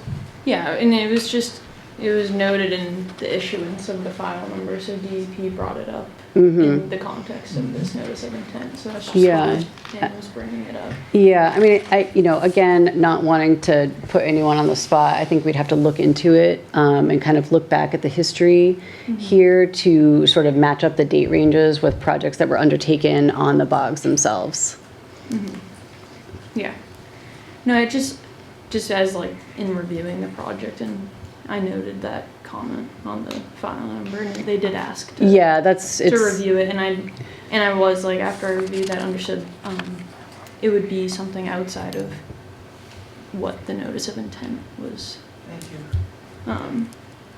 discussing, but it was worth asking about while we were here, you know. Sure. Yep. And as I said, they are typically advisory comments for the commission, to consider, or, just whether they feel that it's prevalent or pertinent to the project or not. Okay. All right. Anybody else have any questions of Sarah, the applicant? All right. Ms. Sheehan. Sure. Thank you, Mr. Chairman. My name is Meg Sheehan. I'm here as pro bono attorney for Community Land and Water Coalition. Our mission is to protect, preserve, and steward the land and water resources of southeastern Massachusetts. And a lot of what we've been working on recently is looking into some of the land use changes associated with earth removal and wetland filling and alteration. And we have done a lot of research on this particular site. It came to our attention separately as a result of comments and concerns from local residents. And we have submitted some comments to you dated February 11th. So we're asking you to deny the project for the reasons that are set forth in our letter, which I will go through quickly. We're asking you to require the applicant to pay for an independent third-party qualified wetlands professional to conduct a thorough investigation of the resource area boundaries that existed prior to the alterations on this site, and to address each of the resource area alterations that they claim were done as part of agriculture and exempt from the Wetlands Protection Act, and provide documentation of that. And if you find violations, take enforcement action. So this is a 334 acre parcel, and the project is identified as one floating solar project, 2 dual use panel systems mounted on posts on new cranberry bogs recently created by altering, filling, and dredging historic bordering vegetated wetlands and riverfront area. Third part of this is 3 areas of solar panels mounted on the banks of the canals to the new cranberry bogs that were created, we believe, without a notice of intent and not as exempt agriculture. Solar panels on an upland bog and previously forested land where Edgewood conducted a years-long earth removal operation, and a battery energy storage system located between the 2 blue stars on our map showing the earth removal. There are identified wetland areas that we believe were not properly delineated, and Mr. Faniff will walk through that and show you with his maps the historic alterations. And in summary, this was not agriculture as far as publicly available records. 12.4 acres of bordering vegetated wetland are now upland, or not cranberry bogs. 74 acres of bordering vegetated wetland are now squared off cranberry bogs. 24 acres of upland cleared forest converted to cranberry bogs. 61 acres of bordering land subject to flooding altered. 2,681 linear feet of perennial stream, 57.8 acres of riverfront, 2,953 linear feet of wetlands altered.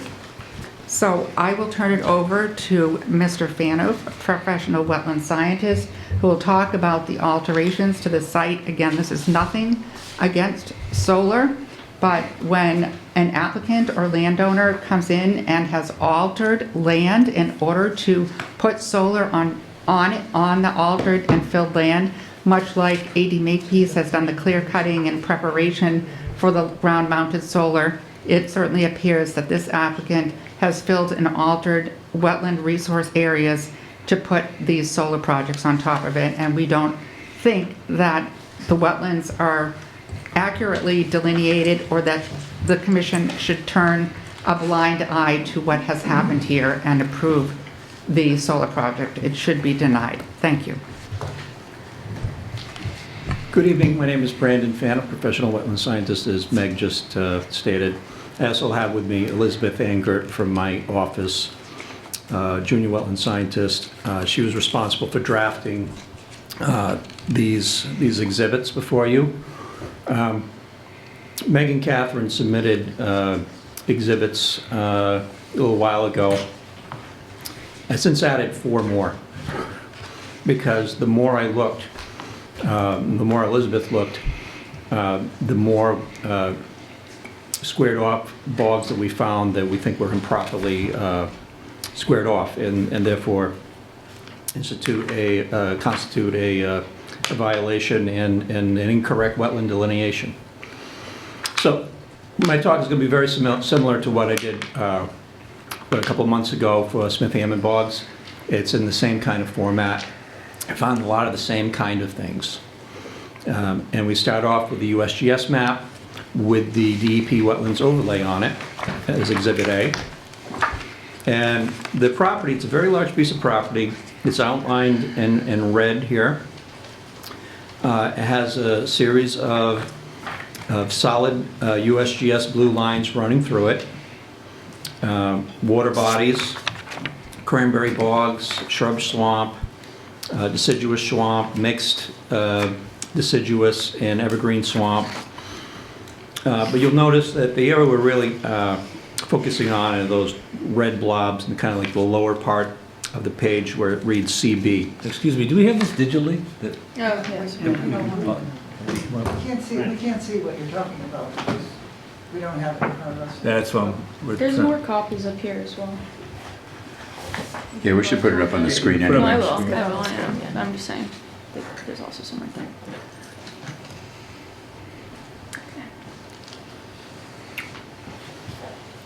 There you go. Thank you.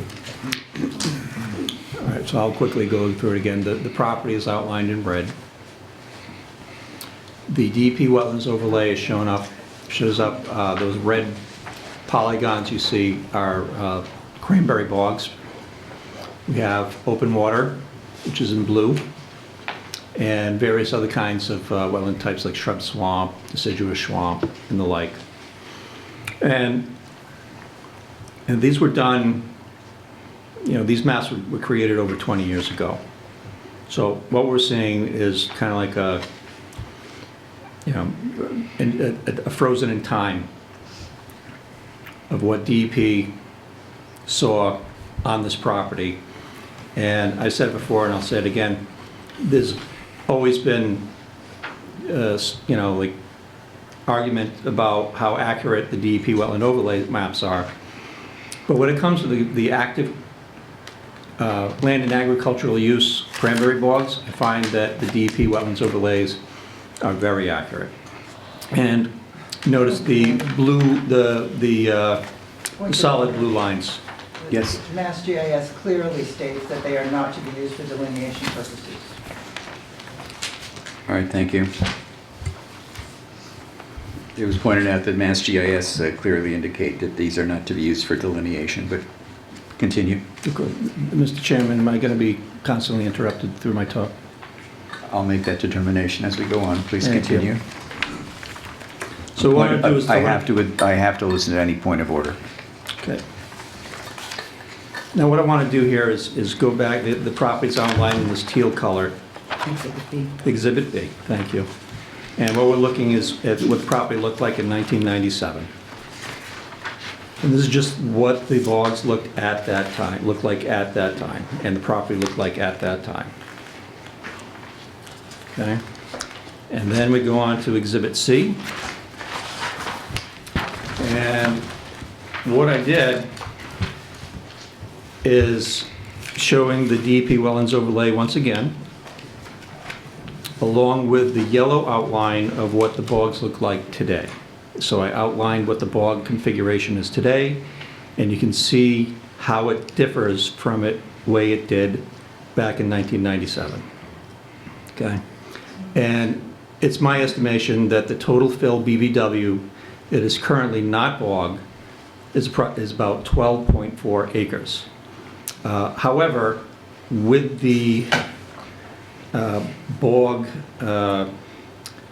renovation project of bringing in copious amounts of sand and laying it over the bogs, in my estimation, at least 2 feet of sand, which brings the bogs at the top of the surface out of the water table.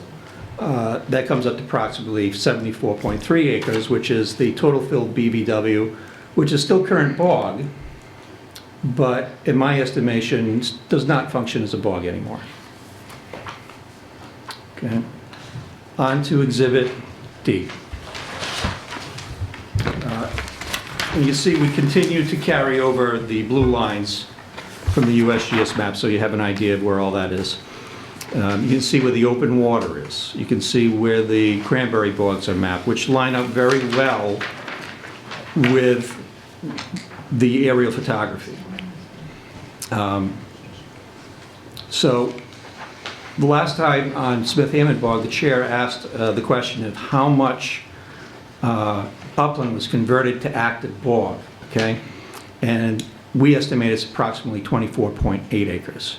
So you had 12.4 acres of filled BVW converted to upland, not bogs, 12.4 acres. But then you have total upland converted to active bog of 24.8 acres. But our opinion is that it matters not, and 12.4 acres of wrong does not make a right. Okay. Exhibit E is a 2001 aerial photograph showing the same thing and what the property looked like at that time. And Eliza, tell me if I'm forgetting or missing anything. Okay. So the area in red, the red hash is filled BVW, not current bog. The yellow outline is the current bog from the 2023 aerial photos. And the green hash is the upland areas that have been converted to active bog. Okay. Exhibit F.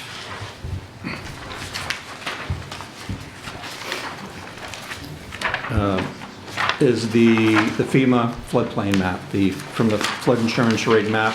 This is the overlay. Just shows what the FEMA mapping looks like and what happened with the squaring off of the bogs. If you remember from my last talk, and I'll state it again, that the normal improvement to land and agricultural use prohibits the filling of bordering land subject to flooding, which is the equivalent of the Zone A. And these new bogs did that extensively. Yes, with feet of sand. And this map on Exhibit G gets a little bit more into the numbers with individual filling in each bog cell and the surrounding area that was impacted. And our calculation is that the total filled bordering land subject to flooding equals plus or minus 61.4 acres. On to Exhibit H. You saw the blue line USGS, and suddenly all of those blue lines, not all of them, but many of them, approximately 2,681 linear feet of those have now disappeared. So we have alteration of bank and land underwater. These red lines constitute the impacted perennial stream per the USGS map. They're just gone, they're no longer there. Exhibit I is from the 2011 LiDAR data provided by MassGIS. And what I'm showing here is the topography. And you can see the outlines of the new style bogs, the rectangular bogs, and the old style bogs that are irregular and have the canals in them. You can see the topography and the breaks and slope being very abrupt around them. That's Exhibit I. Exhibit J. Take it to the next step. The yellow dashed outline represents the 2011 altered bordering vegetated wetland boundary. It shows the altered BVW bogs, while the pink dashed outline, in my opinion, represents the BVW boundary around the old style bogs, which happens at that abrupt break and slope. We also have banks of ponds, which are in a dash blue line. Okay, so I just want to point that out, and then we take it to the next step. Right, so now what we're doing is we're looking at the 2021 LiDAR data, where these old style bogs have now been, in our opinion, improperly squared off. And you can see the pink dashed outline where the old style bogs were, and the outline just from the topography of the LiDAR where the new rectangular bogs are. Okay.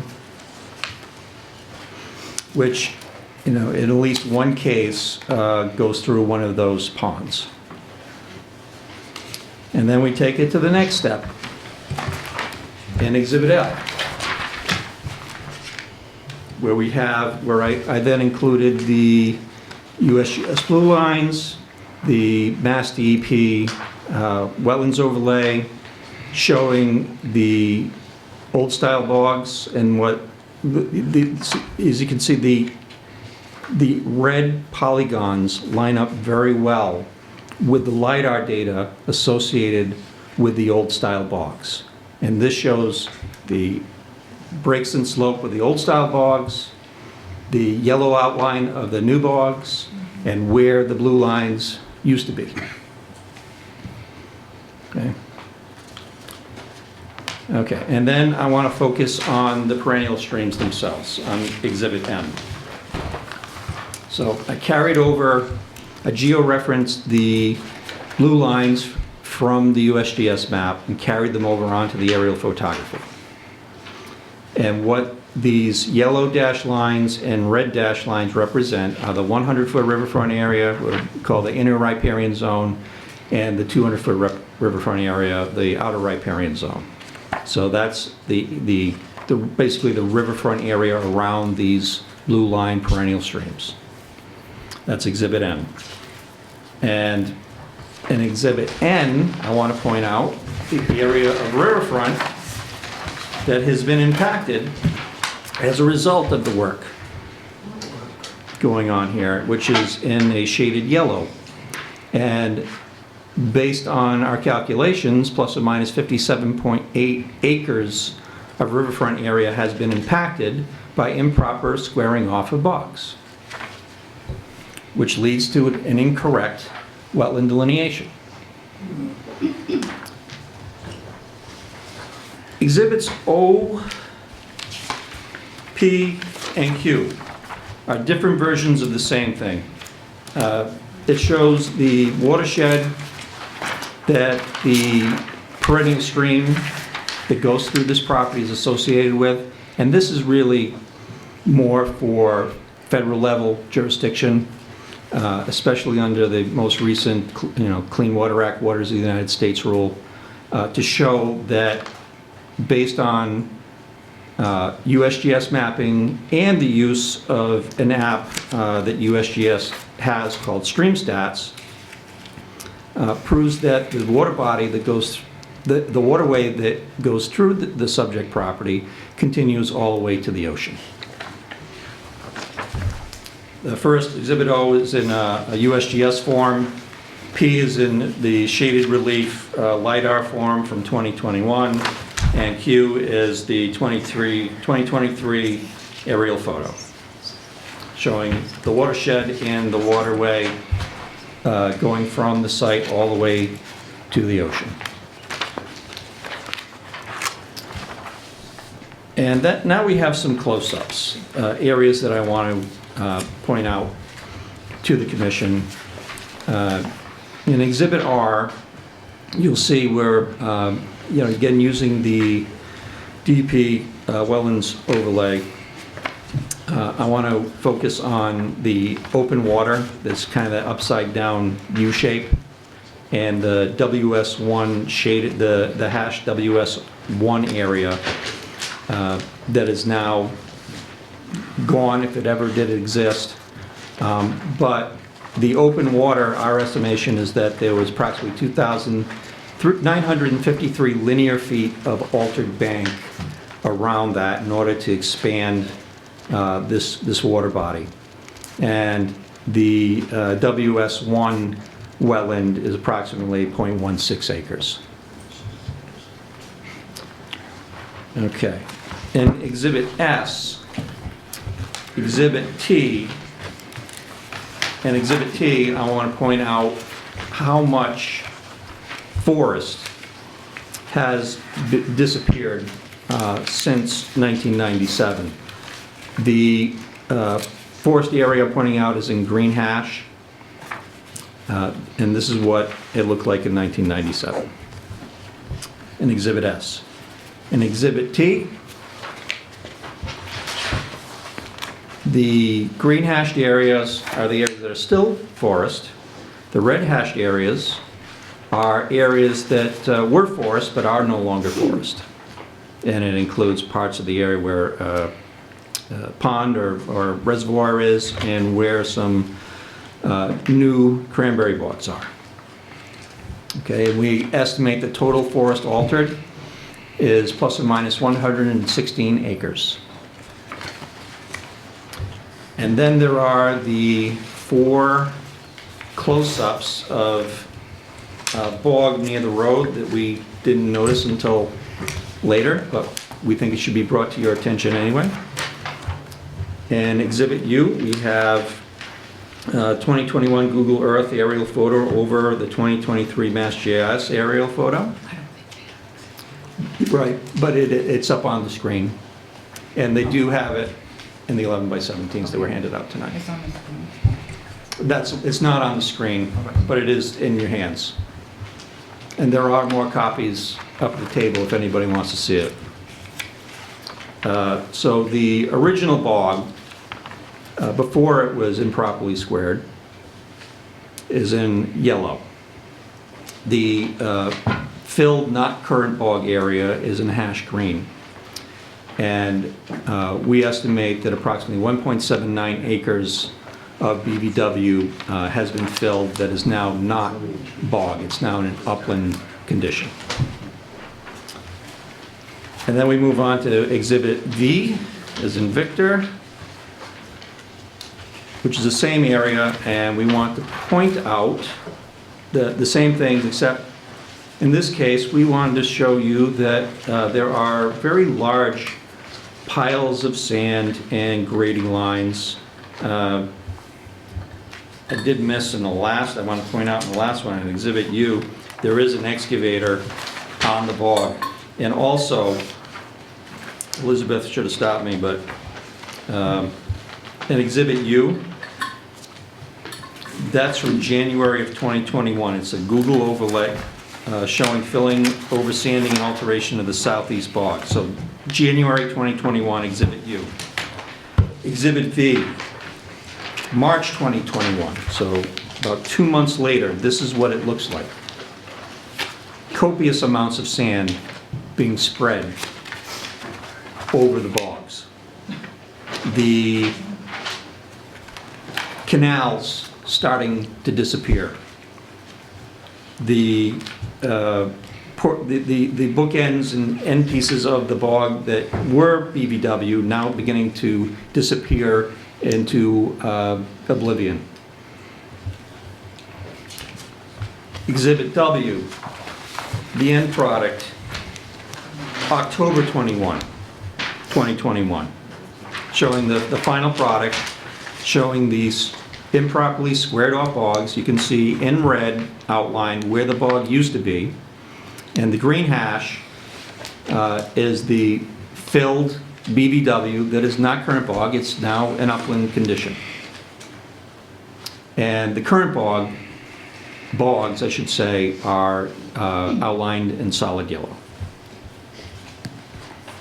And then, of course, don't forget the bordering land subject to flooding, which is FEMA Zone A.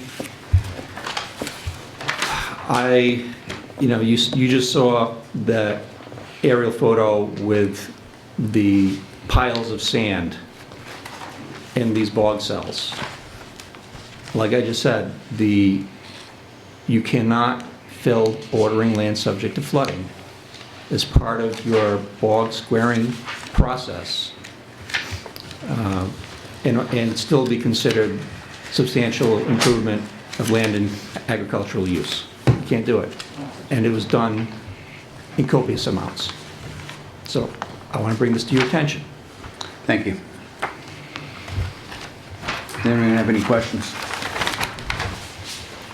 I'm kind of confused why we're looking at a history and not what we're actually being presented on. I have that answer. Thank you. Well, it's a public hearing, so I let them go ahead. This is why we discuss it now, and that's a very valid question. At this point, I think that, Ann, you brought up the thing we received today about DEP letter? Yeah, that's. And that was just a couple of areas, is that what you said? Yes, That were under yeah, consideration? along edges of the bogs Okay. where they had been adjusted more than likely. All right, is that something valid to look into? I mean, it's all part of the active cranberry bogs. Right, I mean- There's not a terribly clear rhyme or reason as to how DEP flags these areas and looking at them. It seems a bit arbitrary to me, particularly on a property like this where there's like little slivers of area allocated. So, I mean, we could certainly look into it. Is there any additional information you could add to this? No, not tonight. It just seems funny with all of what we're being presented with here. Those are the only two spots that they indicated was. Yeah, yeah, and we're not here to look at what's been done. We're here to talk about a solar. And we have an active accepted delineation of this property as it stands now, do we not? I believe so. I mean, that's presented yeah, on your. yes. Yes, on your plans. our delineation was included with the notice of intent. Yeah. Right. So, I mean, the application in front of us is to put solar on this property as it is. And, I think that we all went on the site visit. We took a look at it. There are things that, that affect a little bit, but the impact is not very good. There are a lot of assumptions made by the gentleman about how much sand is put down. I've never been able to see from an aerial photo how thick something is. That could be 2 inches of sand, it could be 2 feet. We don't know. We already heard earlier this evening that sand is put on bogs to level them. so that they use less water, less pesticides, less herbicides. I'm not going to question the amount of sand put on a bog if it's, I'm assuming that the growers are doing whatever they can to be most efficient with their water use, because water is like gold. I appreciate all the work that you did on this, but I think for the application that's in front of us, it's relatively irrelevant. So, is there any other comments from? Yes. Yes, please come up. Comment. I'm Lenore White. I'm a professional wetland scientist. I'm here today representing the Edgewood Bogs. I need you to sign in, please. Oh, yeah, I will. And come up so the microphone can catch you. Thank you. Again, Lenore White. I'm a professional wetland scientist. I've done a lot of permitting work for Matt Rhodes over the years. He's one of the most conscientious farmers I've ever met. He's an excellent steward of his land. And these allegations that were made they have not been ground truthed, they are simple overlays, and they cannot be relied upon as evidence. So I would urge you to have this discussion at a properly advertised public meeting where these claims can be addressed, and meanwhile continue your deliberations on the notice of intent. All right, Thank you. All right, anybody else? Could we respond to Ms. Cullum's question about why this is relevant to the notice of intent and the delineation? Yes, I'll allow that. Fruit of the poison tree. You're basing your decision on false information. Whether it's a bog or whether it's somebody's backyard. Somebody filled in BVW in the backyard and now they want to do a house expansion or put up a shed or whatever. You have to know whether or not that wetland delineation is correct. If the wetland was improperly filled, then they're presenting false information to the commission. You're making a decision based on false information, which would be incorrect. And that's what I'm saying here. And this is the best I could do. I'm not allowed on the property. That's right. And I think that I will not be allowed on the property in the future unless compelled by an administrative law judge. But if you continue forward with this decision, I think you're going to be making your decision on false information. The work is being done on filled wetland. The buffer zones are wrong. The riverfront area is wrong. The bordering land subject to flooding is wrong. Everything's wrong about this. And every page you went to, you said, in your opinion. That's right. That's the best I can do at the moment, unless and until the owner allows me on site to do work and field truth it. But I think I presented some compelling evidence that should be seriously considered. But a lot of it was your conjecture. Okay, Mr. All right. Chair, with all due respect, this is not conjecture, and we note that the applicant has had time to respond to these concerns and to come forward and to explain why this information should be ignored. Anybody can see from the side of the road, and I watched all of this filling be done with bulldozers and excavators filling the wetland bogs. Everyone saw it. Everyone can see it. Everyone saw the bulldozers and excavators excavating out that pond at the north. This is not conjecture. This is evidence, it's testimonials, it's scientific evidence that they didn't even delineate all of the bogs, as we point out in our comments. Why are you accepting their lack of delineation for purposes of the NOI? And when we're coming in and showing you scientific evidence based on maps, USGS and other maps, and they have no information to explain why they filled 70 acres of bordering vegetated wetlands under the claim of agriculture. And I'll just point out, as Mr. Fanoff indicated, these are waters of the United States. That means that the Federal Clean Water Act applies to this.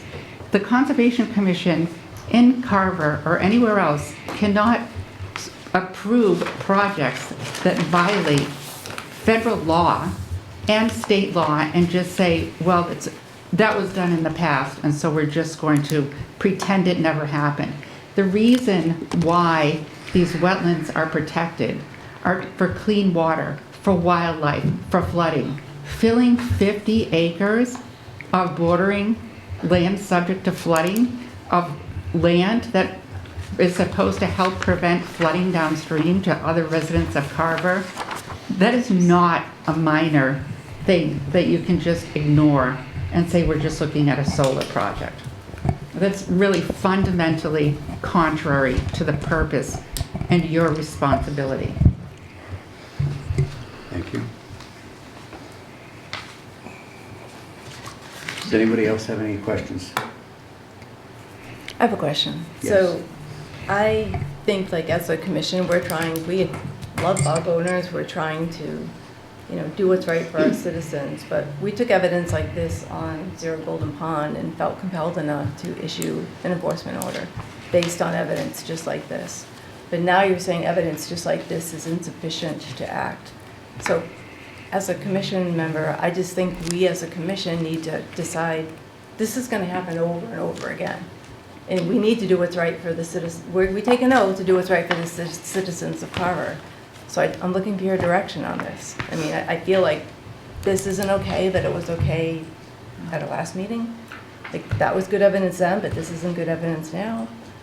I think the difference between Yeah. this and the other one was we actually have an accepted delineation on this property that we didn't have on the other one. Okay. That's my opinion. I mean, it's been delineated with that other property, the Golden Pond property has not been by anybody. The Golden Pond property was an RDA brought forward by Ms. Sheehan's group. This is an NOI for a solar farm on. So there's no delineation on Zero Golden Pond? No, but Mr. Chairman, there's no delineation here, and the wetland line isn't accepted until you vote on the notice of intent. Right now, it's still open. Unless there was an ANRAD that it was, an order of resource area delineation was issued prior to this hearing. So it's still an open, the wetland line is still an open thing. I understand. And so we're giving you, they're saying this is a wetlands line, we're saying no, this is a wetlands line, so you have to decide which one is correct. Can I ask, what is a delineation going to do for us when the question is, can we put solar panels on the bogs?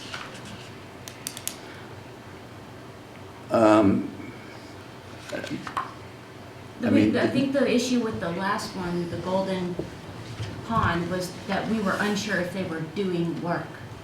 It was a scope of work altogether. Correct. So it was kind of Yes. a different case. Yes.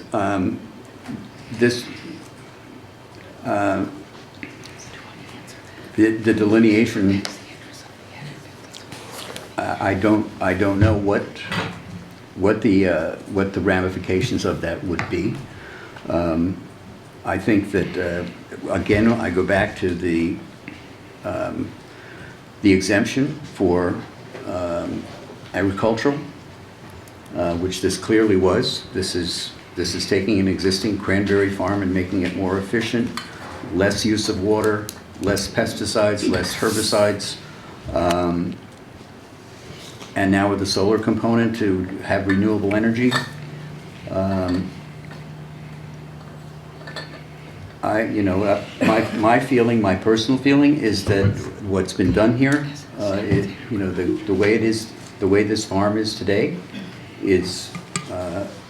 falls within agricultural exemptions. Yes, we all watched it being done, as it was done. There were a couple of the bogs that were squared off that came in front of us as a commission that were approved. Most of them were in the back. But, from the standpoint of, what it is now, I'm of the opinion that this falls under, surely under the agricultural exemption, and the way the cranberry farm is what we're working with as far as approving a solar array, as indicated. Not the construction of the bogs themselves. No, the bog, these have been That's not. like this for Yeah. quite a number of years, 3 or 4 at least. So, And a number of these came up to us before, right? I mean, you're saying yes. yes. So we weren't aware of any other delineation at the time, just went with information we had at the moment, so we can't go back on that, I don't think. Right.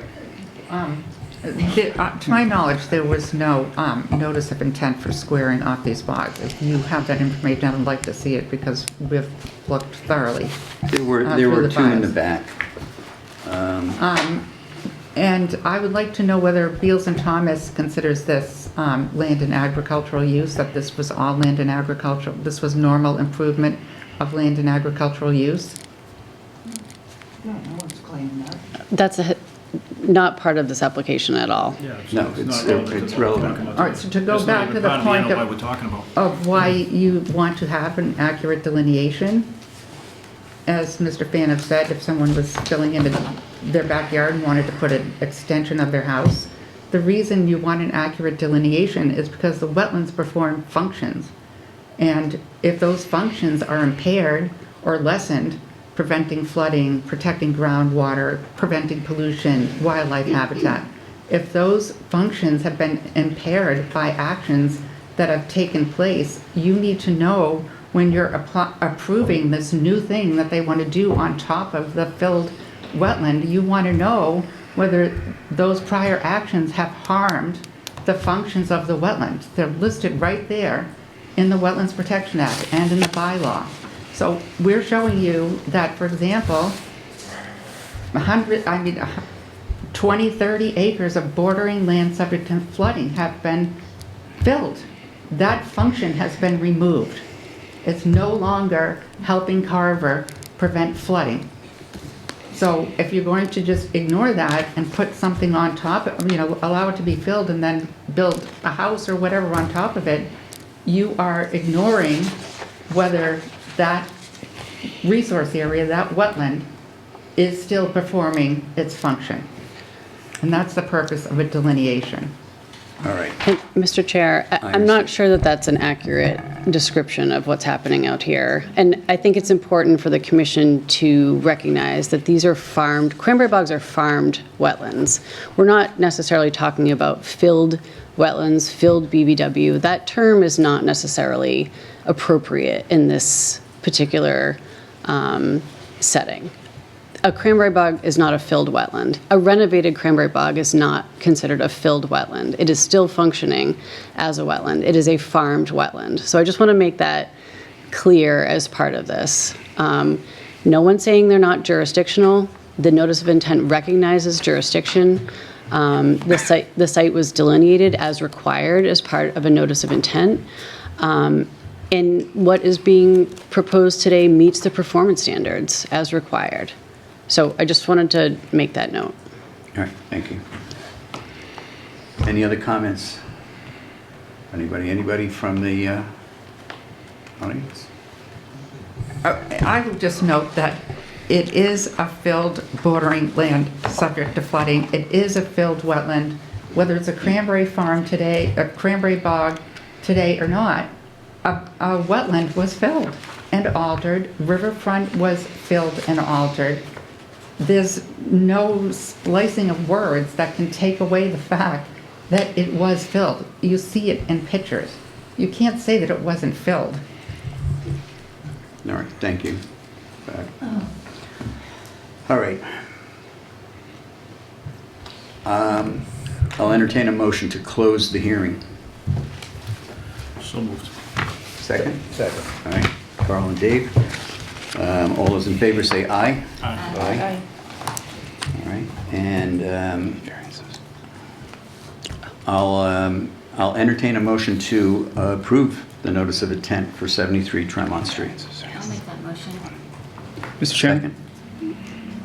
Just a note, this application does also request a variance for some work within the 65-foot all right, local so zone.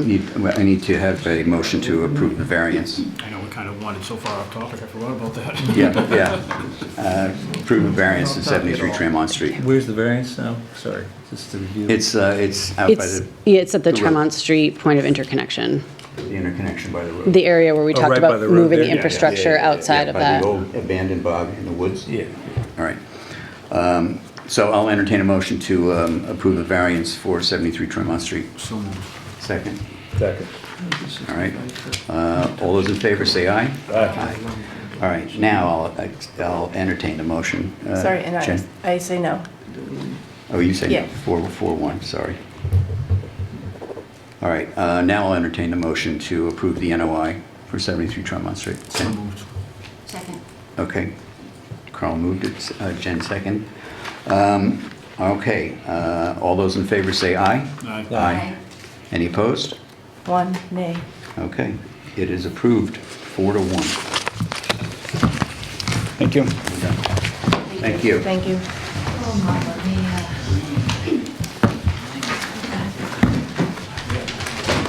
Okay. Next up, we're done with those hearings. Minutes to be read and approved from the 18th of February. Has everyone read them? I have. Yes. Any comments, corrections, or did I make a motion to approve as written. another stellar job? All right. It's been moved and seconded to approve the minutes of February 18th as written. All those in favor say aye. Aye. Any opposed? Hearing none.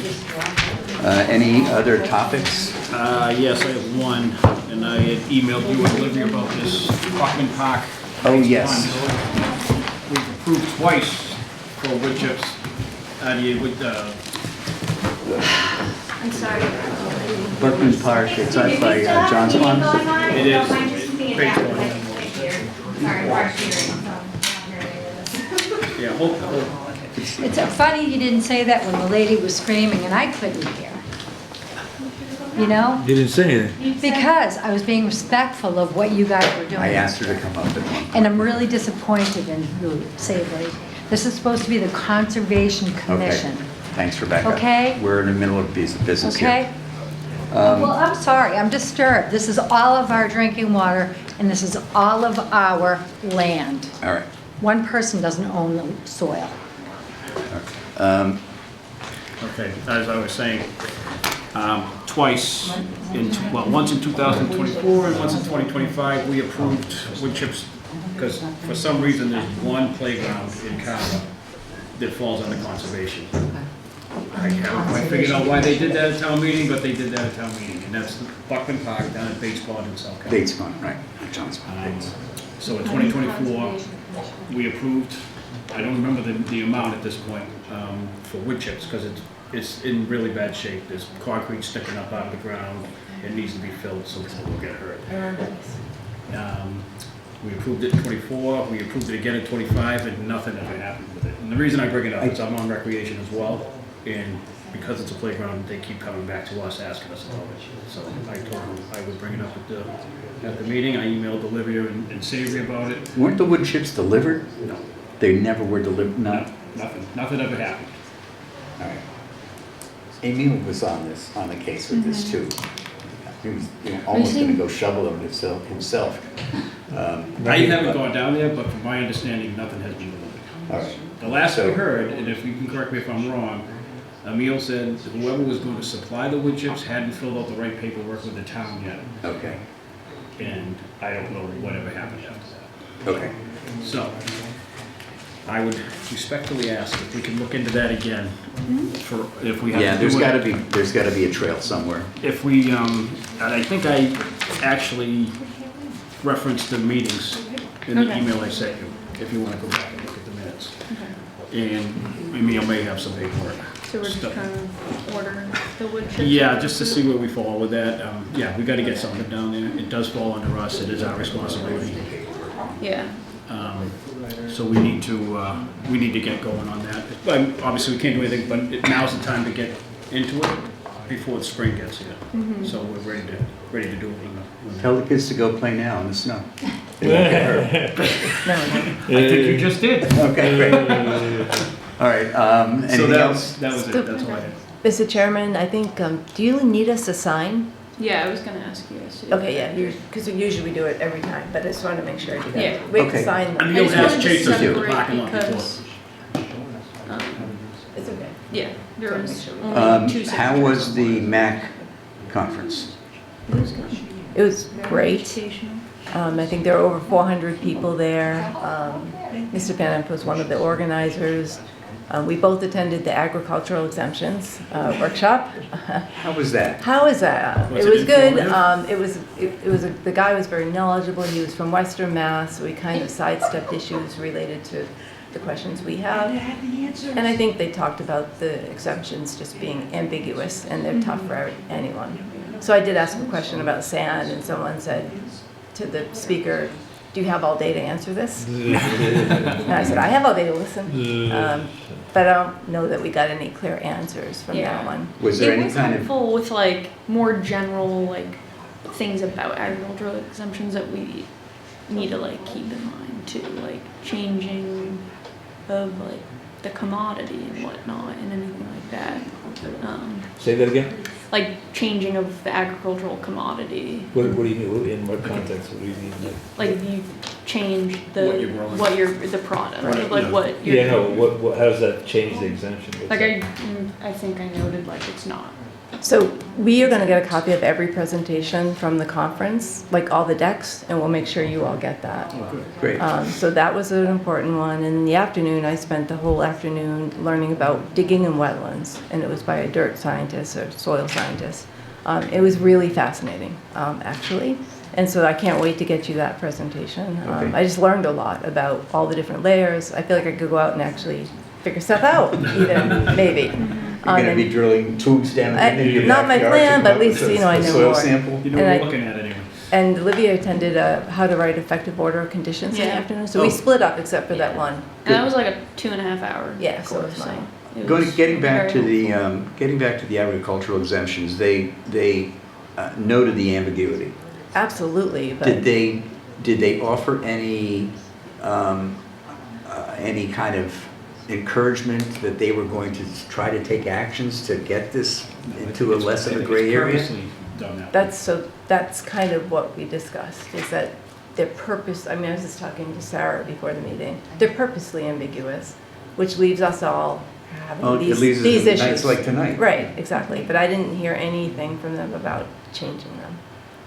Well, I mean, more, not changing them, but defining them. Defining them better, and we didn't hear that, we did ask, we didn't get, you know, it was good. It'd be nice to have, like, you can specifically, I you know, I can mean, do that- this, you can't do It wasn't, this. well, it wasn't exactly what we, I wasn't, Yeah. I didn't walk away with anything new. And I did find it interesting when it was going through those instances where the towns created bylaws that were more stringent, Right. and then they said like they cannot adopt things inconsistent with the Wetlands Protection Act. So then, or like it said like you could be more stringent, but then they were like, but you can't be inconsistent, and then it's Right. like, okay, how are you not being inconsistent then? And just saying like local bylaws can't regulate like beyond. Well, they said they can, and they They also can said and they they can't. can. They can Yeah. and they can't. Yeah. So they said you're not supposed to, but then people do pass bylaws that do kind of Yeah, conflict there's with the been, like- wetlands. Like in the South Shore, people are doing it. They showed so- examples of when like it the supersedes a attorney state general. law. You can't. office, like, Right, But it but can't. You can go further. You can make like it more rejecting strict. more stringent. Like we did. You can and you Accepting can't, more right? Yeah, like- That's Yeah. what Well, they that, said. when you do that, it Yeah. goes to the AG and the AG. That's what I said. I decides. said our Is, like, Attorney General approved ours. Sign up So Right. that's evidence that you can do that. Oh, yeah. Because I didn't have time to. Okay, There's multiple, I think sometimes like. we're still on the clock, so. Yep, we'll get you the decks. I make a motion to adjourn. All right, second? Second. Second. All right, it's been moved and seconded to adjourn. All those in favor say aye. Aye. Let's go run the Okay, gauntlet. we're done. Thank you, Area 58. Appreciate it.